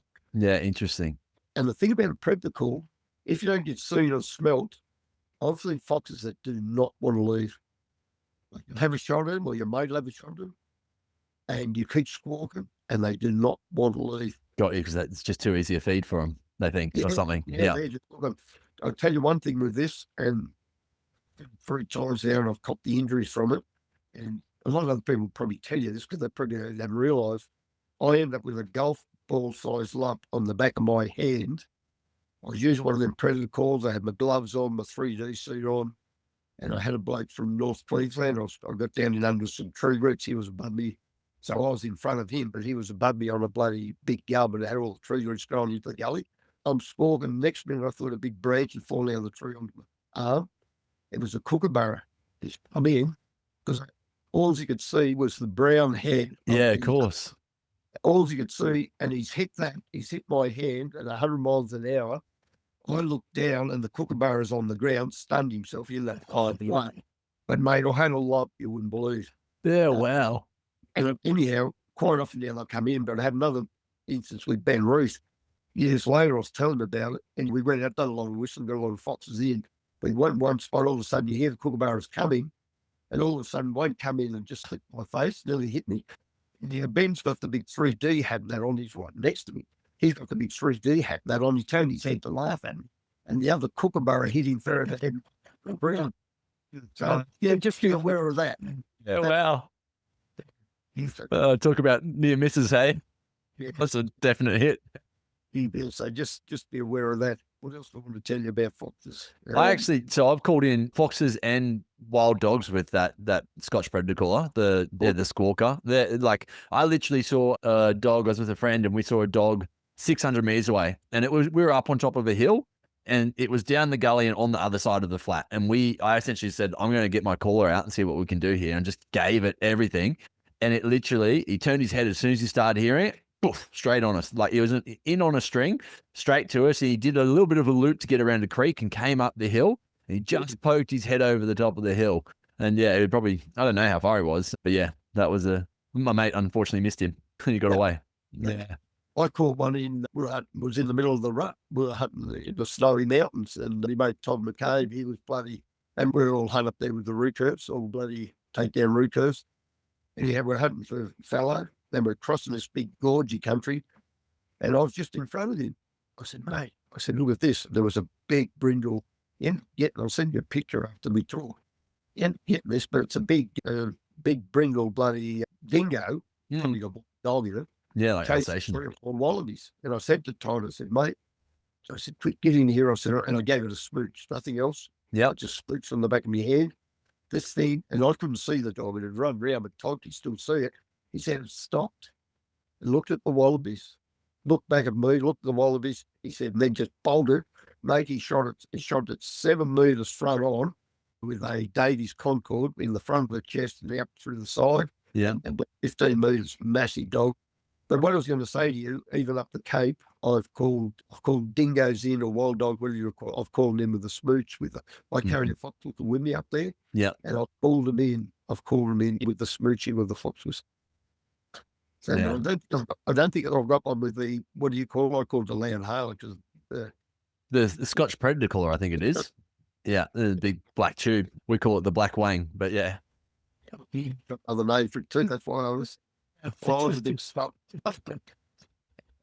But yeah, no, it is Oh, interesting. so- It's obviously a free feed, right? And no matter what it is, whether it's, whatever your action is, whether you're using, like you said, the tender field, your button, your kisser, or you're using something like the Scotch Predator, it's just giving off the sense of there's a free feed over there. Why not go check it out? Yeah. Yeah. They don't get too many of them, I'm pretty sure, in the bush. And I reckon that dingo that day that I called in for Todd, that was exactly the reason. I looked at the wallet, thought, geez, they've still got a bit of go in them. But he paid the penalty. So a couple of things about time of the year. Yep. If you want to just shoot foxes, mid-January till March, you'll get the pup foxes in, and don't be surprised if it's in gully systems and that, where there's a den, you can get 2 or 3 in at a time. I done a video years ago of a mate, Chris Morley. We went out to the property next door to his father's up near Wellington. And I started whistling, and mate, in a nanosecond, he was there exactly as I described. I said, you stand here, I'll stand here, and the fox will probably come there. Mate, in a nanosecond, this fox appeared, he shoots it, and he starts to walk out. I said, whoa. I said, it was a half-grown pup. I said, whoa, whoa, whoa. I said, stay there. And I kept whistling, and dead set within 30 seconds, he shot his second fox. No way. Yeah. So same dates. 2 things about that. January, February, March, you get the silly little pup foxes. You have a shot at one, like you're whistling in by yourself, and you have a shot at it. I've actually emptied my quiver. You're talking about shooting over one. I've emptied my quiver on, and mate, I'm not a great shot. I sometimes, but I've emptied my quiver at the pup foxes, and they only run away. They either die or they run away when they walk over and sniff one of the arrows that's got them fenced in. You call it? Yeah. So you don't think, oh shit, I missed, I'll get the arrow. 2 things, another fox could come in if it's happened quickly, or they won't necessarily run away. What I was going to say to you, I find the best times, if you're not worried about getting the skin, say February, March, April to me is the peak month, the best month. Interesting. The winter skins, they seem more keen to come into the whistle. There for a lot of years, maybe 20 years, it was nearly impossible to whistle a fox in August. They were right into their mating, but they just seem to have changed that a bit. You seem to be able to, Yeah, I feel like in April I've heard a lot of like vixens calling. that's the dog. That's the dog, is it? Okay. The dog. Yep. Yeah, wow. Promise you, that's the dog doing that. Yeah, got you. So I've heard a lot of that. I think in April, like from memory, that's been when we're actually out rat hunting for fallow, and I've heard the dogs calling then. Yep. I don't know what's changed. They say it's the seasons, but when I first started bowhunting or grew up on the farm when I was a kid, foxes wouldn't yap. The dogs wouldn't start yapping till about May. May at the earliest, June, July, August. August was the big breeding month. And that's yapping to try and tell the vixens where they are, is it? Yep. Yeah, okay. Sure, but yeah, that'd be one of the reasons. Yeah. But more recently, the last 2 ruts, we've heard yapping in April, came back to the farm here. Even last year, I reckon I had them late March before I went for the run. Yeah, interesting. Yeah, it is. But yeah, when they're full on into the mating thing, they're a little bit hard to get. The other thing is, quite often you'll see oh, by the way, vixens will yap. If you whistle a fox in and scare it, they all make that yapping noise at you. Okay. They're Yeah, I all think so. male or female. No, whether it's male or female, if you give them a fright and they run out or they smell you before they can come in, it could be a male or female yapping. But in the mating season, it's generally the male. And something that came to mind before I didn't actually ask, because you talked about during the rut and calling, are you ever worried about the noise that you're making, that it's going to affect the deer hunting at all, or not really? Mate, we used to have, this is a good example, what I'm like, fox whistling, my passion. Yeah. And one of the things we talked about, I was going to talk about small game and that. So, mate, I can be in the middle of the best deer country in Australia. If I think there's a fox in that gully, I'll leave what we say. Yeah. But a funny story, that deer camp we had, Ben Reese ended up buying the property. I originally done a bloody reference room when I worked in the bank to rent the house. Yeah. People, and he ended up buying that property. But so we had the deer camps there, and we had a table, and everyone signed it, all the different visitors and that. And I was working over west with Adam, and I come back one time, and Ben Reese had written on it, something like, whiting a rice today. This is on the table. Every orifice for a fox will before he leaves camp. That's the tips. I can't help myself, mate. Well, at least reminds on the original deer herd. The original deer herds were around Canberra. Yeah. The original fallow deer herds, like once upon a time, you could name the 2 or 3 places in Australia where there were fallow deer. That's how Isn't that crazy? Yeah. And I got permission through the original chairman, Roger Coe, to come and hunt a property next door to the main Currandooly property.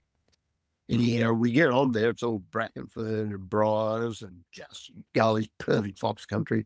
On there, first opportunity ever to hunt fallow deer, and I'm there in every gully blowing the foxes down. Just do it, mate. I love it. Hilarious. It's also wild to think like New England, Hunter Valley, pretty much the main places I've hunted fallow, a little bit up here in Queensland, but in particular, New South Wales, there are huge amounts. Like, it's ridiculous how many numbers of fallow deer there are. The block we went to on the weekend, I reckon we probably would have seen, I don't know, 200, 300 deer at least. And I don't think we even saw it. We barely touched the surface, to be honest. And I was with James Doomsis, and he's, yeah, I reckon there's probably 500 deer on this block. We would do well. What we need to do is shoot 400 of them, so the ruts are actually really successful. But good luck shooting 400 deer, right? Oh, yeah, exactly right. So, yeah, what I'm saying, back in the 70s, you could virtually name every place in Australia. Yeah, that had deer. Yeah, with fallow deer, yeah.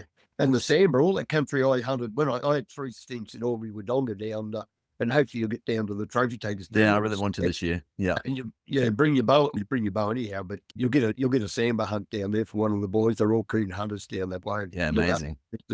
But all that country we used to, myself and Alan Kearney and Doug DePel, back in the 70s, we used to get up every Sunday morning in the winter and go and hunt for goats up on the icy, frosty covered hills. They'd be up the eastern faces in the sun. We'd go and hunt them. All that country now, and like we've seen, this is in the 70s, we might have, in all those years of hunting, we might have seen 2 or 3 Samba deer and got pretty excited about it. Yeah. All the country now, all of it holds hundreds and hundreds of Samba deer and patches of fallow deer. Samba exploded, the fallow exploded. I got to be the unluckiest guy on earth. I moved from Wellington in central New South Wales, where I had that much game. Where I'm living now, where I'm living on the farm now, I haven't seen a deer on the place. A couple of doggers that come here have seen them. But yeah, when I seen the country, it's a mate of mine, James Warren's father owns the place. James, one of the directors of Trophy Takers and a Bowhunter. Yeah. I got down here when I took the job. I thought, there's going to be so much game here. And there's hardly a feral animal on it. I think I'm whistling in 8 years. I think I'm whistled 6 foxes off it. Yeah, how's that for unlucky? You finally get your farm you can live on and hunt on every day. Yeah, took me, even those pig dams everywhere, because they get dog madly here. It took me 4 years, I think, on the place before I seen my first pig. And I go, and out of frustration, the first pig I seen was a sow, so I was struggling. Yeah. You know what I mean? Yeah. Is there anything else you think we need to cover on the small game species that we've talked about? No, there is obviously other things. What I was thinking, man, I've got a couple of things I want to talk to you about. Yeah, for sure. You probably want to ask me. But maybe just in regards to, I've got 4 or 5 really good hunting stories I want to tell, but maybe we do a separate talk. No, don't be silly. We've only been going for an hour and a bit. And if you've got the time, I'm here for it now. Okay, I've got a few things here. Maybe I'll just let you know about the Hall of Fame thing first. Well, I was going to say that's it. I'd love to actually say that. So you've essentially been inducted into the International Traditional Hall of Fame. How did that come about? What's the concept? How has it all been elected? Yeah, tell us about it.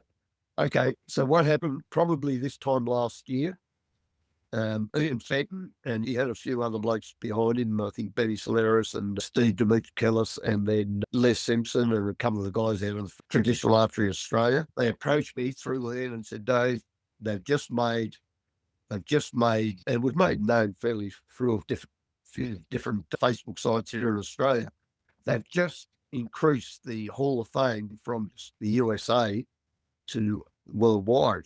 They Yeah. made it international Hall of Fame. And he said, we've had a talk and we want to put you into it. And I said, Ian, I said, there's 1 million freaking traditional bowhunters in America, and I'm sure there's plenty in Mexico and bloody South America and all over the place. I said, mate, and I was busy. I had a lot on my plate, as I always seem to. I said, mate, I don't want to do it. I said, just get someone else. And he kept pestering. And I think about, I don't know, maybe before I went on the rut, he kept bringing me. I said, nothing against Ian, you know what I mean? He's out to promote bow hunting in Australia, and we've had the odd blue Ian and I, because he pushed a bit too hard sometimes, but he's always been there for the bow hunter, and always he's the best organiser I've ever seen. Anyhow, come about March, I thought, he's not going to leave. Hello. I think so. Anyhow, by May, I'd done a fair bit of that stuff I sent you the other day. I'd helped put that together, and that was part of a 60. When he ended up sending it off in maybe June or July, he was still pestering me for stuff. But June it went off. It was a 60-page submission, and it looked pretty bloody good. And I'm still thinking, it's just wasting his time and my time. And anyhow, then, what's his name? It's TJ Conrad, is it? The got the Bowhunting magazine in traditional bowhunting, and he's the head of the Hall of Fame. Yeah. He sends us an email and says, mate, he said, this application looks pretty bloody good. He said, I'll be supporting it. So I said, we're a slight chance. And then they give you the timeline. So it arrives, he looks at it, then it goes out to 35. The panel has a look at it, which is only a few people. Yeah. Then it goes out to 35 judges, or Wow. all over America and wherever in the world, whatever. They read all the applications. I thought there were 7 of us. I think it's 9 or 10 of us eventually. But they read all the applications, come back and discuss it with the main panel, from what I understand. Yeah. And then it was maybe announced in September. And mate, Steve Demetrioukelis rung me, because Ian couldn't get on to me, and I'm a bit hard to get on to sometimes. Steve Demetrioukelis leaves a message on my phone. And he told me, he said, you're going to be inducted. You've got to go to Indianapolis in next March and be inducted. And I've read who'd already been inducted into this. I think, no, this can't be right. But anyhow, it's what's happened. Yeah. And what they look at, it's not just my bow hunting feats, which I've got to admit have dropped off in recent years just as my age, but I've still got that experience and skill. But just because of my age and that, and I'll still put in hard. But yeah, it's not only bow hunting skill, as you would have seen in what I sent you, mate. I've been president. Exactly. The amount of actual application to improving bow hunting. Yeah, that you've done. Yeah. Seminars and all that. And then, as I said, sort of chairman of Trophy Takers for 29 years, which is in most areas is looked up as fairly highly respected here in Australia by the elite bow hunters or the bow hunters. And 30 years of commitment. That's a big thing. Anyhow, I find this out, and I zipped the lip for a month. I didn't want to tell you. I was actually embarrassed. Why? Oh, I just was. Honestly was. Just didn't want the limelight? No, I just zipped the lid for a month. Now I thought, shit, me and Shane are heading off on the 6th of October. I thought, we're heading off on the 6th of October. We're going to be away for probably 3 months. And I don't want to seem ungrateful to the guys who've done all this work. I thought, I better put something on Facebook and let my family know and that. And it just went from there. And as for the GoFundMe, mate, I probably wouldn't. And I've got my own reasons for I haven't got a lot of money, and I don't want to go into that. And it's all for good reasons, not bad reasons. I think I've helped a lot of people over the years with different things, but the family and that. But without that GoFundMe, I probably wouldn't have been able to go. And but when I do go, I've got to say, and people that know me closely know I will do this very well. I will represent Australian bow hunting, particularly Australian traditional bow hunting, very well. You know what I mean? I will make sure they are represented very professionally and very well. You're obviously, the fact that multiple people put their hand up to put you forward, right? Rather than saying, oh, I should be the one. They're like, no, Dave's the guy. And then on top of that, for you to not want to even share it with people, you're obviously very humble. So I think it's, like you said, you will be the perfect representative just because of A, the history that you've got in bow hunting, but then B, you've got so many great stories to share. And if you can tell some bloody good stories about foxes over there, you might get a few Americans wanting to come over and hunt foxes with you, right? All right. And I think it was mentioned, I've had probably 7 or 8, 9, 10 different countries from all over the world. I've had hunters come here from all over the world, and I've taken them out and gotten their first foxes or put them up in the house for a month or whatever at no charge. Don't cost them anything. And I enjoy seeing them get something. Yeah. You know what I mean? So there's a lot of things I've done. I know that, but and when I look at how many bow hunters are in America, then I think that's just traditional bow hunters. I reckon there'd be a million. But then I've talked to, just like I'm talking to you now, since then, I've probably talked to 50 of my closest mates, and they all give me reasons why I could be happy to accept it. Definitely. Yeah. And then I don't know whether you've seen my Facebook post on it, but I think I got bloody 300 comments or something. So Yeah. there was enough support at the end. I think that's the thing. Do well, be well, and you'll receive well. It's just. At the end of the day, I'm just a bow hunter. If trophy tags, I'll say this a lot, if trophy tags didn't exist, if the Australian Bowhunting Association didn't exist, which I was heavily involved with both, I was involved with the ABA long before the trophy tags existed. If all those clubs didn't exist, I would still go out and bow hunt. We talked before, still about personal choices. I would still go and trophy hunt if I wanted to. I'd go and shoot a goat for me if I wanted to, and I would not have to explain to anyone why I've done it. You know what I mean? No, exactly. Yeah. So regardless of this accolade that I'm going to receive, which I think is good, it shows that bow hunting in Australia, particularly traditional bow hunting, is being recognised a bit. I'm really Live and pleased. strong.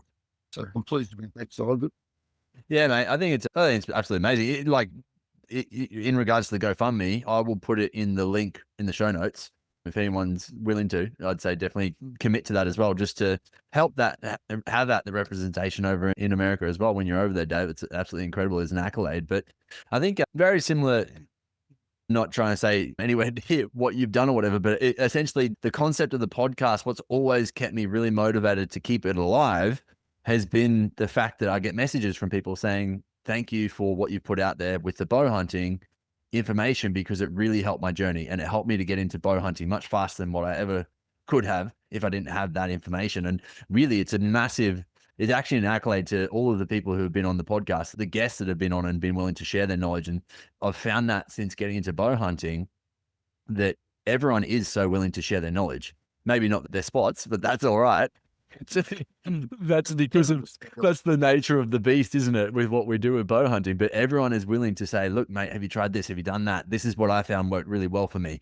When I'm going out for this species, this is the thing that is always works. Exactly what we've just done with the small game species, right? It's been that from day one, day dot. And I came in as green can be. I think I just bought my compound bow. I had a recurve bow that I'd shot in my garage for weeks on end, months on end maybe, and I was just addicted with the thought of going out and getting my own meat. And I was like, heck, I need to learn more. How do I do it? And that concept of coming into a community that I didn't even know if it was really that big of a community, if it was going to be that accepting of a community, but I had no idea of what it would be. And it's, from word go, it's always been open arms and amazing knowledge just shared. And I think the big thing is that you could get a camp full of bow hunters from all walks of life, from all different ethnicities, all different financial statuses, like no matter what they were, you could get them in camp and they would have a great time just having chats about stories, and they would get on like a house on fire, because we all know that we've got this willing to endure the hardship that just makes you somewhat of a good human, just because you are willing to put up with a certain amount of shit just for fun. Yeah, that's right. You choose to be challenged, and that's why I choose to be challenged with the longbow and the recurve. Know what I mean? That extra challenge. So first of all, I've got to say, well done on your podcast. I'm not a Thank you, podcast. mate. No, I'm not a podcast listener, but I know it's the people, when I've done that Craig Hales podcast a few years back, the people I've run into and said, oh, I've listened to that, blah, blah, blah. I think, oh, you listen to podcasts. It's the way the world is now. Like I'm 70 this year, so I'm probably a little bit out of it in regards to this modern way of doing things. But I think what you're doing is a really good thing, same as what Craig did. I remember Dave Keeble thinking, when I done the podcast with Dave Keeble at Bathurst there 4 or 5 years ago. Yeah. And I remember Dave Keeble right at the end thanking Craig Hales. He said, thanks for doing this.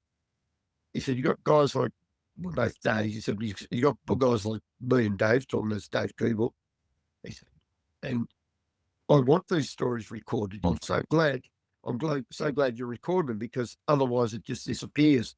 And I know a lot of people now that jump in the car, and I'm going to get to that stage, I hope, because I do a lot of driving, going hunting and that, and it must make you keen. But I know a lot of people that jump in the car and have downloaded podcasts and will listen to it for 2 hours while they're driving to the hunting spot, and they're so keen.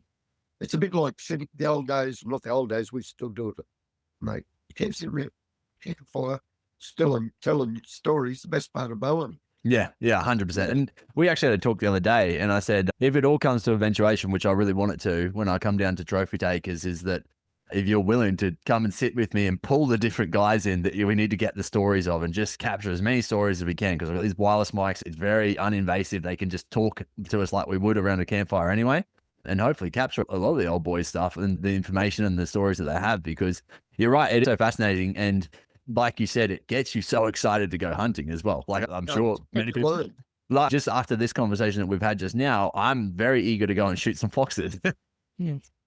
Rabbits and foxes, really, but yeah. It does. It definitely does get you keen. What you were saying there before, if you come down to Albury, and I hope you do, to the trophy takers, I was thinking about it after we talked the other day. You look at the families, and I'm big on generations of family. That Bowhunt. There's a family down there. Dave James is one of my closest mates and hunting buddies. Yep. Dave James, his son Shannon is a world beater as a bowhunter, and then Shannon's nephew Ashton, he's a world beater as a bowhunter. So there's 3 generations there. Yeah, amazing. You imagine sitting down with them and listen to their stories. Yeah. You got the DePels, you got the Kernigans, Mick Kernigan and his boys. Unfortunately, Al Kernigan, who was the first generation, really good mate of mine. He taught me a lot about bow hunting in the 70s, early 70s. Al recently passed away. But sorry, mate. Those sort of guys, probably the 3 guys, and this is my fault, I often thought that on a podcast we should have got blokes like Doug Church from Central Queensland, Tom Hills from down there at Albury Wodonga, and Brian Hemwood, who was chairman of the New Zealand Bowhunting Society from 1957 till, who knows when, 30-odd years as well, I think. Yeah, they've all passed now, and it's very sad. Mate, I listened to those stories those guys told for years around campfires, and it's, kudos to you. Well done for what you're doing. Thanks, mate. No, I appreciate it. No, I'm in complete agreement. Like, we need to capture more of that. It's definitely something that I probably haven't done very well. And there's names that you mentioned that I haven't even heard of because they're not on the social media. Like, my platform has essentially grown because of being able to find people who post things on social media. But at fault, the ones who are behind the scenes that don't post anything on social media, I don't hear from them. I don't know of them. I don't get to necessarily interact with them. And I think that there's a massive, maybe it's because they're willing to stay in the shadows and they don't want to necessarily be in the limelight and have conversations. I've reached out to plenty of people who even are actually on social media and very active and asked, do you want to be on the podcast? And a lot of the time they just say, no, it's just not for me. It's just not what I want to do. And I respect that 100% because, hey, each their own. But yeah, I think capturing some of those stories from that generation in particular that unfortunately we are starting to lose over the next 10 years or so, I think is very important to do. Yeah, Randall Aegis is well known to a lot of traditional. One year he gave away 900 made-up arrows to just bow hunters. Yeah. Just put arrows, crest and that. But Manuel, you could not get him on here to talk, unfortunately. No. Another one that could get on is Chris Herbert and his son Nick. You know what I mean? I think they get on, and both very intelligent men. They give your listeners a lot of good information.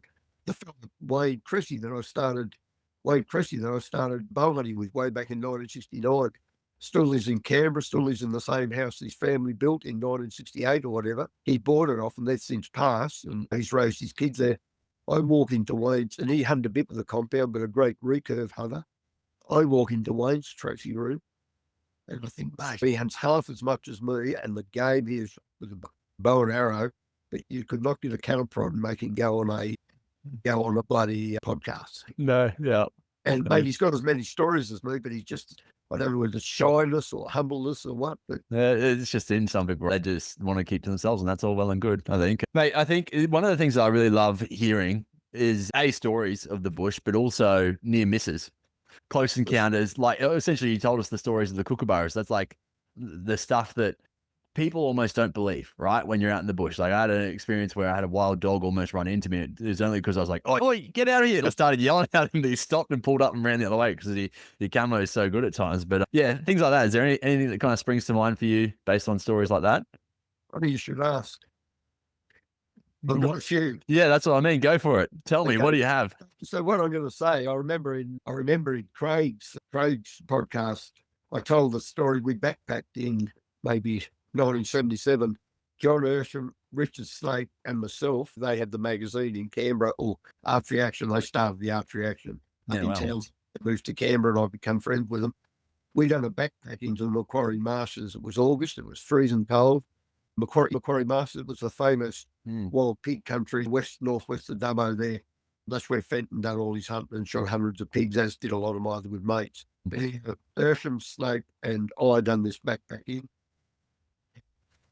One of them, I can't remember which one. One of them went away with a big camera, got hundreds of really good photos of animals, the pigs and the foxes, everything in the marshes. John and I were hunting together along this fence line. I shot this pretty good boar, probably 80-kilo boar. I shot him, and he ran into a patch of cane grass. Anyhow, there's water about a foot and a half deep. Anyhow, I'm probably only 23, 24 at the time. Anyhow, I said to John, he's hit pretty well. I said, we should try and bash away and try and find him.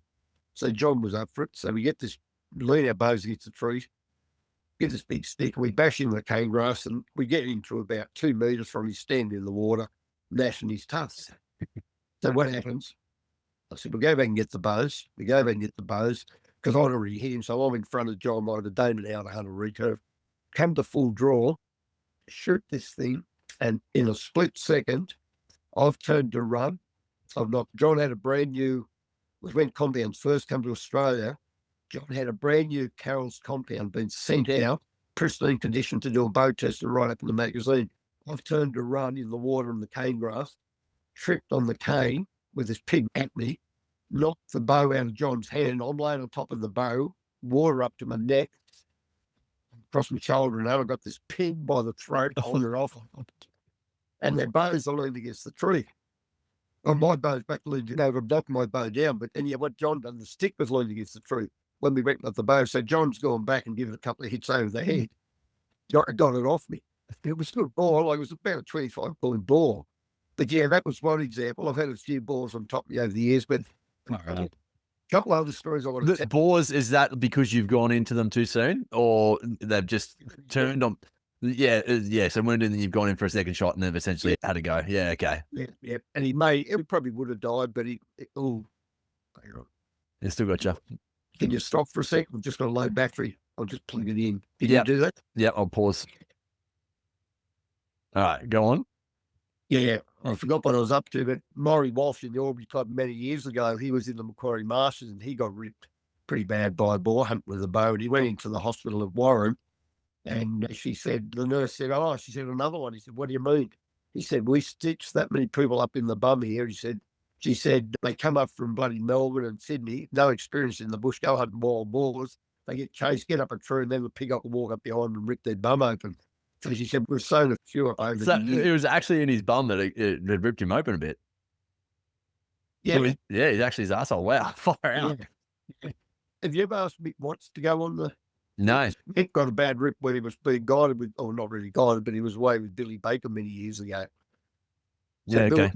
Mick's got he's got the fallow deer block down just there. above Tamworth. Yeah. Yeah, just above Tamworth. But he'd be a good man to talk to, but he had a pretty bad experience there. But I'll tell you a story first about, this is not a close call, but just shows how, no matter how experienced you are, you can always learn. I'm still learning, and how you can get things wrong. But we had just where we're talking about this, we had the trophy tags one year at Bendermere, just north of Tamworth. Mark Ballard, who done the Bowhunting magazine, was living there with his wife Karen, and they decided to have the annual Trophy Takers Awards there. And amongst many well-known bowhunters, Mick Dacre, who has since passed, but Mick had the Australian wild boar record, and it's still held. It's still the biggest shot of the bow and arrow. So he shot in 1980 or something. And Mick comes down, and since that time he'd shot, so this was in the 90s, it would have been in the 90s, I think. Anyhow, since that time, obviously he'd shot heaps of good boars, because he come from Mount Isa. Anyhow, what happens, he's decided he's going to hunt with a longbow, and he'd been doing it for a little while. Anyhow, he hadn't shot a fox. We lined up Market, because Market lived there and knew all the property owners, and so he lined up all these places to go and have a hunt. I said, I'll take you out, Mick, and we'll get a fox. Anyhow, we go out, and I've got my recurve, Mick's got his longbow. Only seen one fox, and with like what you're talking about, this fox was sitting on a ridge, and it would not come. It didn't end up coming. And we climb up over this hill, and it must have been a sow on heat, way down the bottom on the dam, and I'm talking 3/4 of a kilometre away, way down. We're up at a really big hill. There's a mob of pigs, and like probably 30, and they're all big buggers, and they're fighting and carrying on. And as I said, I think that was rutting over the sow. Yeah. And just without warning, So we're up on these rocks and there's a fence line and it's really rugged country. It's got briars and a bit of fern on it. We're on this fence line and so they're half, 3/4 kilometre away. Without warning, they leave the dam, run to this fence, run the whole way up this fence line and get through a hole in the fence 20 yards from us. And I'm talking 20 big pigs, good boars and good tuskers. They all run past us, probably 15, 20 yards below us, all went through between us. We broke about 10 arrows, never got a pig. And it's always so fun. Here am I, been bow hunting for 30 odd years, chairman of trophy takers. He's got the Australian record boar. And the quids we empty our quivers and never got one of these pigs. And you're quickly humble and you can always tell those stories. Yeah, exactly. Better than wounding, but yeah. It was fresh Yeah. for about 20 seconds or 30 seconds while we got rid of all the arrows. That's probably what did you over, right? The chaos and the adrenaline dump. You just went forth. Yeah. But like that's probably 30 years ago. And I still remember it vividly. So it's another great bow hunting experience. You know, Yes. it's still brings Exactly. a smile on the face, even though Mick's gone, and that's the sad part of it. But yeah, It's we were nice to anxious. at least have those memories with him. Yeah. It was with him in particular, a great man. He's one of these guys from North Queensland. Used to take the bottle. There was a few of them from up there, the bad bastard. Take the bottle off the cap off a bottle of rum and throw it in the fire. They just had to sit and drink it with him. Yeah. And yeah, couple of stories. When was it? When I had that 4.5 months off, we went up to the trophy takers do, and we ended up on blank on it. Yeah, Steve Parker from out Wild from up in Darwin lined myself and Dave James and his wife queued up to go out and hunt this block that Paul Southwell also hunted out in the in Arnhem Land. We went there for a week and we had a few close calls and we ended up getting a buff each and I got a scrub bull and didn't see many pigs, but yeah, we ended up doing all right. But before all this happened, it was about so what happened, it was like a little miniature Kakadu. You couldn't get a vehicle to the real good place that Paul and Wild told us to go and hunt. It was a spring that was probably 5 kilometres long and it was a 5K walk out to it. And it was in timer shape. So it was 2 springs, but it narrowed in the middle. Anyhow, we go out there and I was meant to hit the top of the spring and I hit right the middle of it. It was a real narrow part. Anyhow, Dave standing near this big tree and I said, there's a bit of mud rubbing that here before we go north, back up through the top of this. I said, I'll just have a look in through here. Anyhow, I walk in and there's these big wallows. I think, not pig, they're buffalo wallows. There's all mud all over everything. And I don't know why, but I turned round, probably no more than 40 metres from me, no more than 40 metres. It's probably a 3 or 4 year old buffalo bull. And it's looking at me and I'm thinking, and I've got my little 58-inch bloody roof. Just looking at me and I'm thinking, I remember me at Mate Keegan years ago, back in the 70s, shot a buff when I put the hand up. You shoot him down the throat, and it's a good shot. It was a bit far for me, but I'm thinking, and I'm halfway through this thought, I think he's either going to smell me because he's putting his head in the air, he's either going to smell me, or if he puts his head right up, I'll have a shot and see if I can drop him in that soft spot in the neck. I got 2/3 of the way through that thought, and he was 10 metres from me, 100 miles an hour. James, when you come down, he'll tell you the story as well. I think we also won the year before that year, the Legend Award that day. But what happens, I turned around because where Dave was standing was probably 70 metres from where I pushed in. I turned around and I pushed through 100 trees, probably 2 inches thick. He turned around and he said, it's the most bloody, chilling scream he's ever heard. I've gone, he's like this. And he took off because I thought the only tree I knew I was in big trouble. And this bull, I'm not joking, it's right up my ass. And Dave didn't realise at the time, it's chasing me, knocking these trees. I'm going through these trees. It's flat. Far out. And yeah, it's chasing me. I got about 5 metres. And Dave's hiding behind the tree. Got about 5 metres from the tree and I fell over. And Dave reckoned he didn't see this. I didn't realise at the time when I've fallen over, and I must have been on the ground for a split second. When I've fallen over, I snapped my bow quiver off. I didn't realise. Oh. Anyhow, so what's happened? I get to the tree and swing around it, and you can actually see the video we took later. You can see where the butts hit the tree as I swing around it. As I swing around the tree, I come around the other side, and I didn't do it, but his horn, he was coming around the other side. His horn was 6 inches from my hand. Oh, my God. So what happened? I get back behind the tree, and this buck walks out to about 20 metres. Anyhow, Dave's still got his bow. Next minute, before we can do anything, it charges again and didn't come on the side of the tree when it came and was pushing at the tree and trying to get round to us, and we're just going round. And it goes back out again. I yell out to Dave because when I look down, The quiver's gone. down, where's my arrows? And I look out where it chased me, and I've no chance of getting None. people laying there with all the arrows on the ground. And when what happens the next time it charged, and by this time I got my backpack on still, and Dave's attached me like a sloth on my back as they go down the spring. When he comes round, there was an ant mound about 2 meters high behind him. He trips over that, snaps it off, and my last memory of him during the third charge, he's laying on his back with this broken ant mound, laying on his back with his recurve at half draw with this buff coming at us again. And it didn't go him. It come to the tree, hit the tree, and he got up and we went round. Went out again, and what I tried to do, the tree had a fork in it, but I couldn't get up into it. So I put my knee up into it, like it was about too high for me. But I managed to get my knee up in there. I thought I'd pull myself up, put my knee in there, slid down, I'm jammed. I'm jammed into the tree. Dave's laying on the ground with his bow. And what happened? The fourth time, it walked at 20 yards, walked right round us, got a side on it. So there goes your leg, Dave. This thing's going to snap your leg off. And Dave was before me. It would have bloody killed him. Walked round us and walked away. Oh, God. Mate, you've never seen two guys so nervous. I bet. We ended up, I got pictures of someone, we ended up taping the bloody, we had a snake bandage with us. We ended up wrapping the bow. You bloody cheated death that day. Wow. And funny thing is, and I was a bit embarrassed about this, mate, a few days later, we're on this rocky ridge up there in Arm. And I had a fair way back in video. I didn't know the video. And I was pretty sure I hit this buff. But as soon as I shot, I run. And I took off. And I said, I'm pretty sure I hit it. They said, how would you know you were running? After this. And when he told me, he went back. I stayed up there for a week by myself, which was probably crazy. I'd Wow. Everything. Just in my little tent. But Were you shitting yourself after that experience?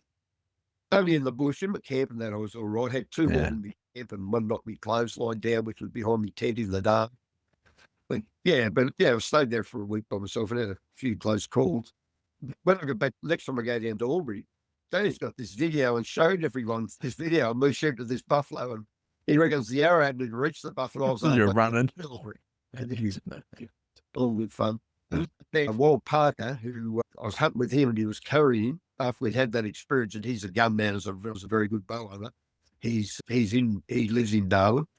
He come out and spent a day with me, 2 days with me. Or no, he must spend more than that. But yeah, he came out and had some time with me. And the first couple of days, he said, because I'd hit a buff. Now I hit that with him. I'm losing track of my times. But anyhow, I hit a buff with him and we never found it. It got dark. We had the 5Ks walk back to camp. So he said, we'll go the long way around. He said, the day later, he said, we might go around the long way and go up this spring-fed creek and walk in it. We might find your buffalo dead somewhere. And we're doing that. And then we walked onto this big, motley red and white scrub bull. And he was carrying surely for not, I'm not a gun person, like a 550 or something, 550 rifle, massive bullets. Yeah. Size of a shotgun bullet. He's carrying that, and I go in, knowing he's there to back me up. Hit this thing pretty well. It run into the creek, went over a big steep bank, and we're thinking, oh, it'll be dead over there. Anyhow, couldn't find it. We looked, we followed blood till it got dark, got the torches there. Fair walk back to camp, couldn't find it.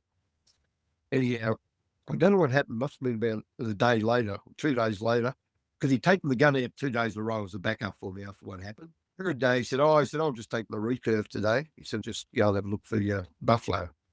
I said, oh, that might be a good idea. Anyhow, we head off, and we're halfway out to where my buffalo had died. We found it later on. We're halfway up there, and I see a dingo asleep under a couple of logs. Anyhow, Wall sneaks in with his recurve, has a shot, just misses it. Anyhow, when he's going over his arrow, I look, and I said, mate, there's bulls there. I think it's dead under that tree. It was right out in the open in this white grass. There was a few little trees.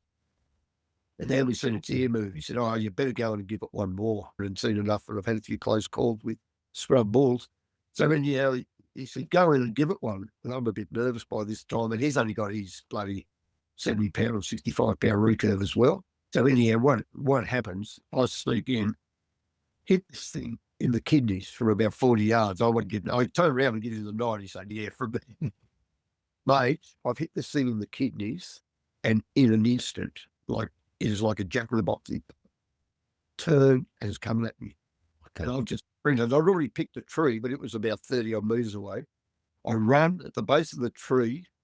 At the base of the tree, I dropped my bow, put up this tree, and the thickest branch was as thick as my leg, and I'm up the top of it. And this bull went and laid back down. This is no bullshit. It took us 3 hours to get him. He kept up the tree for 3 hours. I ended up, what happened, Wally ended up putting an arrow in as well in the end, because what happened, I yelled after Wall after 3 hours. I said, mate, walk back and get the gun. Well, it was probably 2 hours. I said, walk back and get the gun. I said, it was an hour's walk. I said, walk back and get the gun. I said, this thing's going to kill us. I don't want to be getting down this tree in the dark. It was nearly dark. So anyhow, I said, I'll never get down and hook the bow. And when I have a shot at it, because it was standing up looking at me again, I said, when I have a shot at it, I said, I'm not going to hit it probably, but when I have a shot at it, because I was balancing up in the tree, I said, when I have a shot at it, you just run for your life. Because he stood for 2 hours. He's an ex-army mate.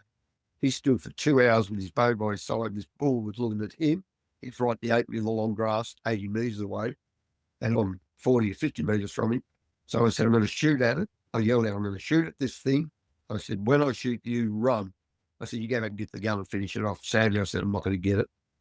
And what happened, this is no bullshit, I was busting for a piss.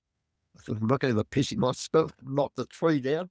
So in the end, this is no bullshit, it was like a sport. I went to sleep in the tree for about half an hour. Anyhow, I'm waiting. I've got photos of all this and looking down on the tree and that and the bull.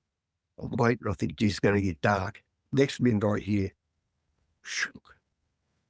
I look, the bull's there, and he's got an arrow sticking out of this main bone, the big main bone in his leg. And the bull's looking, I'm looking. I think, it's obviously wild, where's it come from? And he next shook an inch apart in that main leg bone, which he's now got in his trophy room, from 45, 50 metres up a tree. He's a bit more than that. It was a long shot. He's put 2 arrows into the leg of this thing. Yeah. Anyhow, I get down, and this time it's looking over there, so I put another one in. We ended up finishing it off. They put it pretty quick after that. It had me in the trees for 3 hours. So he just never went back to get the rifle, and then he was like, you know what he said to me? Typical, because he was one of the head blokes up at the Nuremberg, up the top of Darwin. He was the border forces up the top. So that army training and that, he said to me, Dave, he said, we started with a bow. He said, we're going to stick with a bow. Mate, I'll never forget him saying that. So that's another story.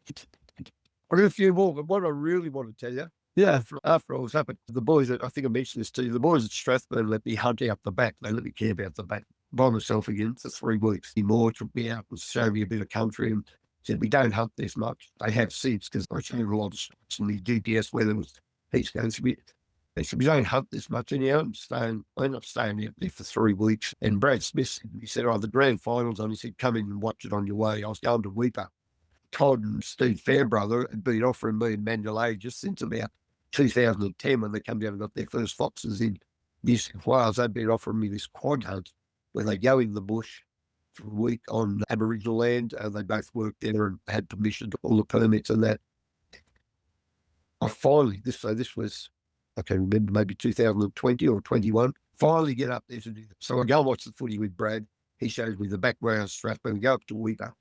Anyhow, what happens is they've been doing this for 20 years. Every morning he'd get his map out on the back of the quad. What he called the old topographics. They will do this spring-fed creek, we'll hunt this lake today. And like you're talking hundreds of thousands of acres. I think of course. Almost on the quad. He said, then we'll camp at this spring-fed creek tonight because there's a little rock water hole there. We just sit in and have a beer, just strip off and sit and have a beer with water up to our necks and have a beer and tell stories. So anyhow, we done this for a couple of days. About the third day, I think it was a 6-day trip.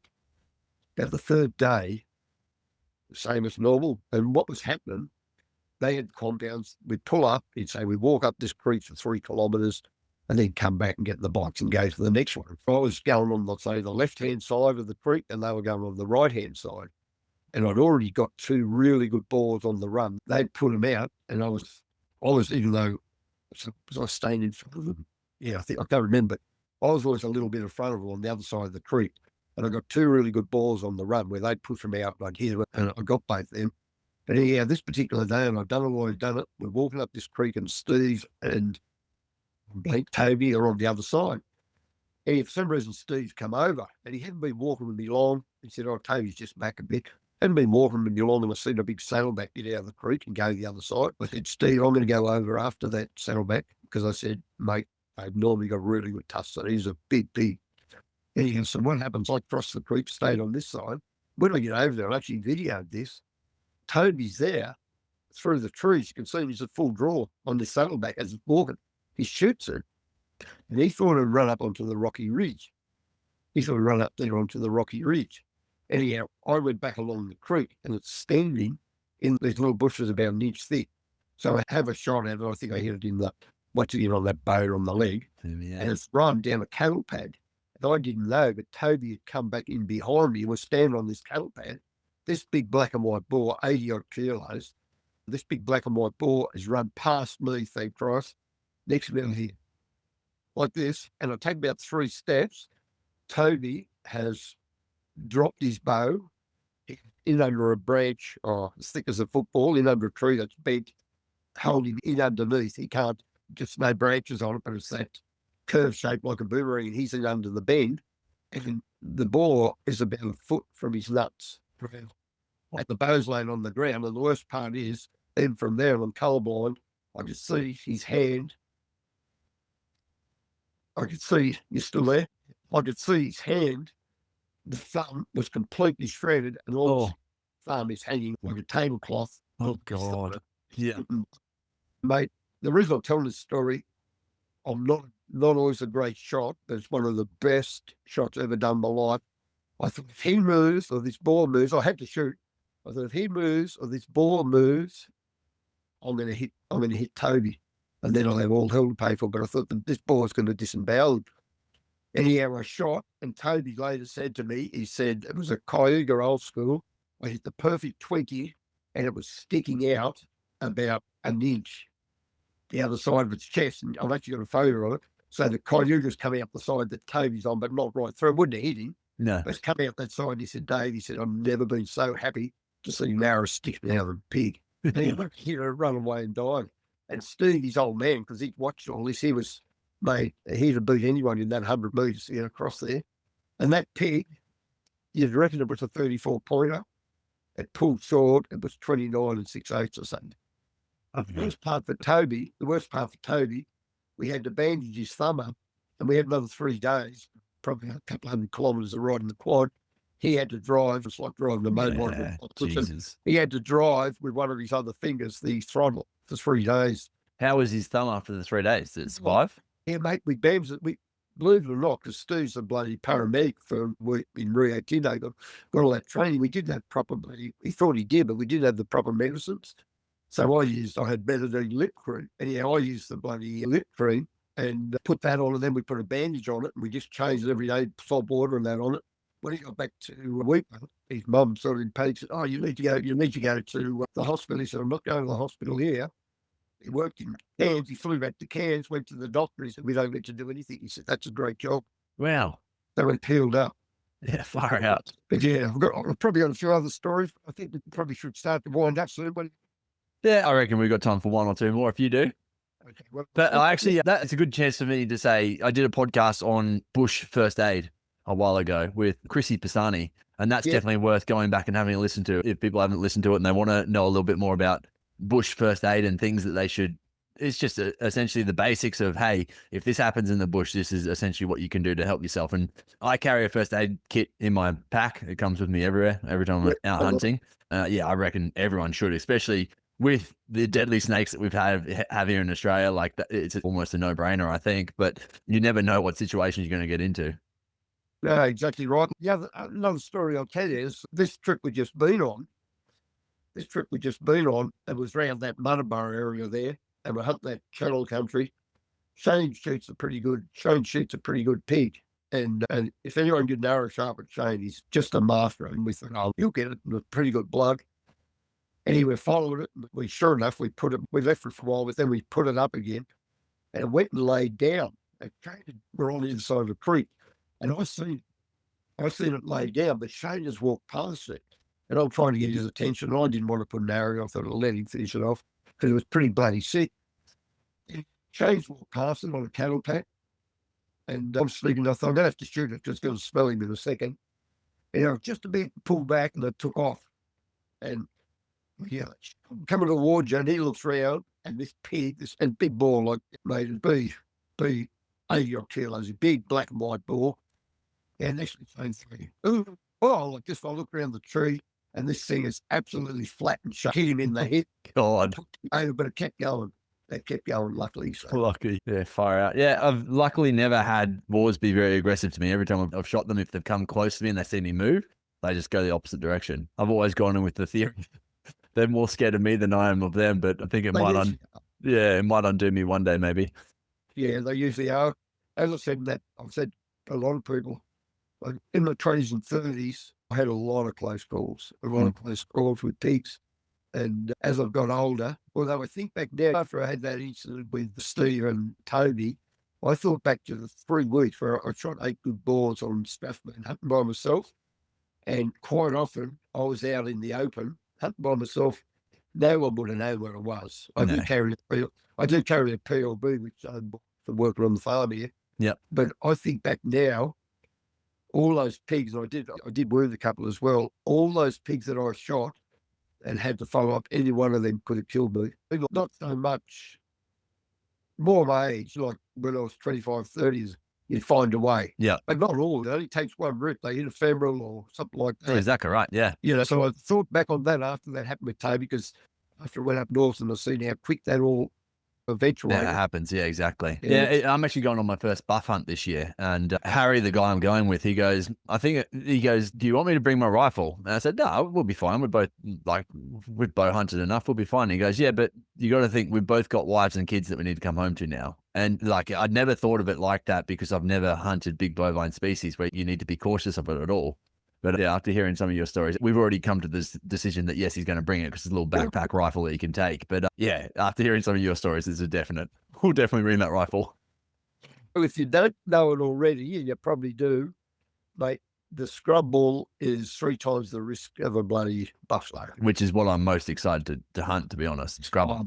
They are great. I got some, and I got some over in the Pilbara when we were hunting over there, when I was working over there with him, and then we went up north and got onto a really good spot there, and they're great. They're great to hunt. They're scary, and we actually, that's 3 weeks I had, not that I wasn't meant to be shooting the balls anyhow, and I didn't, but on Strathman, after my experience only a month or two before up with that bull put me in the tree, that when I'd walk onto a big scrub ball on Strathman and Rutten, I would stop and I would walk, I'm not bullshit, I would walk 200 yards around them. Wouldn't let me really. No, exactly.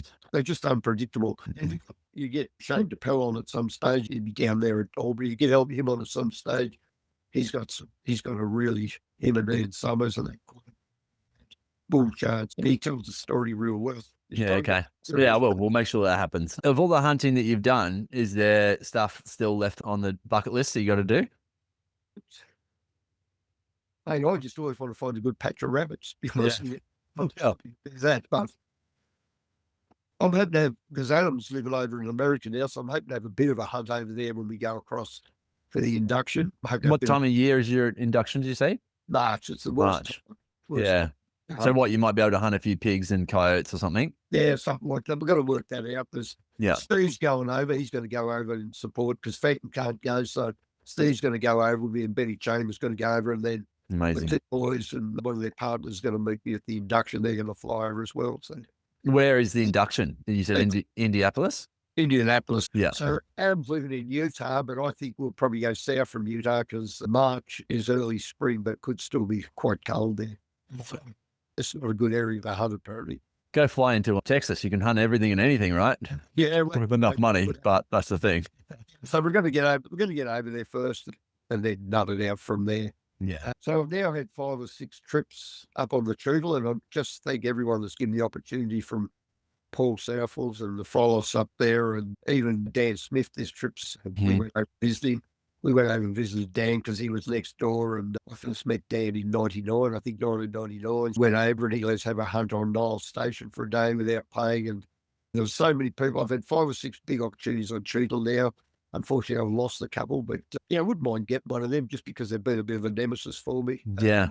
I look forward to that, and I'll continue on the day I die. And we hunt hard country. We hunt up to 1,500 metres in the snowies for the fallow rut. We're on 4,000 acres of private land there, just near Stringbo. Yeah.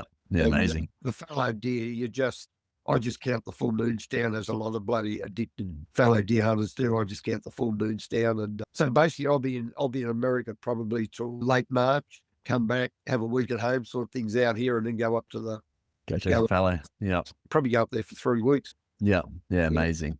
Yeah. Yeah. There's a guy who lives in Jindabyne. He is under the name on Instagram, I think, called Wildman Films, and he puts up some footage every year. And he's literally got Lex in the middle of Jindabyne, not actually the middle, like around Jindabyne somewhere. And these deer are literally in the hundreds, and you'll find all like the footage he puts up. There's literally hundreds of bucks on this hill with all the does around them, just all croaking and going crazy. And it's cool footage. It's very cool footage. I have seen it. Yeah. Where Steve Maxwell is, where Steve, Correct. where Steve does that footage and hunts. When we get to the top of our block, we can look across. It's probably 20 or 30 Ks. We can look across to where all that's filmed. Yeah, wow. Last year above the snow line there at Kosciuszko, and that they shot over 5,000 fallow deer. So yeah, I occasionally have a coffee and that with Steve up there at Jindabyne on the way through. Yeah, we've had some conversations on the phone. He's a good guy. Yeah, yes. He had made some of his footage. He's also into snowboard. Spear fishing. Yeah. Is he a Qantas? I think he's a Qantas. He flies. He's a pilot. So yeah, he gets in some good places. Yeah. Yeah. He was telling me about some of the spearfishing he's done, the cray diving he's done. It's just, absolutely incredible stories. He had the guy, I didn't see Steve that year, but he had the guys from, is it Apex in Brisbane? Oh, yeah. Apex. Yeah. Jonas and stuff. He had them down there hunting with him. I think I actually even talked to Jonas while he was in camp with him, maybe. We definitely had a phone call at some point. Yeah. Oh, yes, because I was in Coles where we're getting some supplies to go back out where we were camped. And I seen this bloke. I thought, this fella's going to be a bowhunter. So I went up and said something to him, and he was Jonas' mate. Yeah, okay. I did talk to Jonas, I think, but he come in afterwards. But I talked to the other bloke for 20 minutes. He just shot a deer that morning. Amazing. The stoke levels are high. Yeah. Yeah, but he said, I'm just going. He said, we're going out. Steve's taking us out for a hunt. Yeah, amazing. I don't know whether Jonas got one, but the other mate with him did. So have you hunted all other deer species in Australia? Yeah, I've only got red and fallow. I've hunted the treacle a lot. I said I've hit and lost a few that sometimes you lose them in that rubber vine, that up there, and that chitty apple and all that spiky bush. You just can't find them. Hard to ever recover. Yeah, exactly. I originally hunted with John Title the first time up there on them, and hit one really well with one of the flatline recurves. Mate, 3 pools of blood the size of a dinner plate, and then the blood stopped. Never probably 23, 24 inch treacle. It is interesting how fast deer in general, I find, how fast they'll coagulate and block up the holes and stop bleeding, unless you literally take off the top of the heart. If you've got blood and it big pools like that, I've seen the same thing happen, where essentially they just coagulate eventually and you just lose all blood. Yeah, John, and true to when they lie down that long white grass, because we looked for 2 days, John said a year or so later he was back in that area and he didn't pick it up, but he said he's seen a treacle dead about that size, so it had died. We just, and what deer are like, they can run bloody 200 yards in half a second sort of thing. Yeah, especially up the hill. They just go. Yeah. A bit better than us. So I haven't hunted hog. I've already told you my sambar story. I've hunted sambar a fair bit, haven't got one. I've had a few offers to hunt the roost with different mates, and I just haven't done it yet. Yeah, so that's where I'm at. So I was going to mention just very quickly, one thing I haven't done in all my years of bow hunting, I have never done, and I appreciate someone like you's got to do for your podcast and that, but I've never taken up any sponsorship or anything like that. Yeah. You know what I mean? Just, I hunt for the fun of it. When I was telling you, when I was 13, 14, I used to travel in on a school bus through all these farm properties and drive with these kids and that to school. I had the opportunity. It was the early 70s, late 60s. It was late 60s, but early 70s. Everyone down there was buying a gun and shooting foxes and making a fortune. Yeah. But a dozen properties there that I could have first in there and shot all those foxes with a gun, but because bow hunting is my sport, I refused to do it. I'm whistling for myself and my mates and shoot them with a bow and arrow. Yeah. Yeah, definitely. I don't criticise anyone that takes sponsorship, but I'm just saying it's something I've never taken on board. No, definitely. I'm very cautious, and I know my word is only my word as much as I can give it. And so I'm very trusting. No, sorry, I guess trust is hard to build and easy to lose is probably what Yeah. I'm getting at. So with the brands that I work with, I've always made sure that either I'm fully using them or I'm fully in alignment with them. Yeah. I've turned back many brands, to be honest. I've talked with lots of people behind the scenes who have asked to come on, and it hasn't been the right fit. And it doesn't make sense to me to put something out that I don't align with. So why would I then push it on anyone else or say anything to anyone else? And to be honest, I do think at times where life gets overwhelming, business overtakes everything, like life in general happens, and I get too busy, the sponsorship is the one thing that keeps me actually very, what's the best way to say it? It keeps me, You gotta do it. I have to do it. I don't have an option, because then I'm letting down these people. I'm letting down the listeners, and it's definitely keep me focused and on track a lot of the time. So for me, it's a good little backbone motivator, Yeah, but I understand that. yeah, but at the same time, it's also the thing that like I said, I will never put out anything that I don't actually believe in or trust in. So yeah, it's also, if I wanted to, I probably could have taken on a lot more sponsorship. But yeah, I've turned down, especially in the last 6 weeks, I think I've turned down 2 different brands already. Yeah. And that's ethics, you know. You got to promote something, you got to promote it for the right reason. Yeah. Every now and then, and he's a good mate, and yeah, but every now and then, Cole Graham has still got a heap of the old rib texture that he made. Every now and then, he'll send me 100 ribbies or something, but I've got my own supply here, so I just take them to shoots and that and put them on the raffle table. So, Yeah. How good. Yeah. yeah, but you wouldn't call that sponsorship, but yeah, so it's just something because I just don't like to mix it with my sport. You know, Yeah. it's my sport. Yeah. No, it's good. And fair enough. I love that. I don't No, criticise anyone that does it. no, definitely.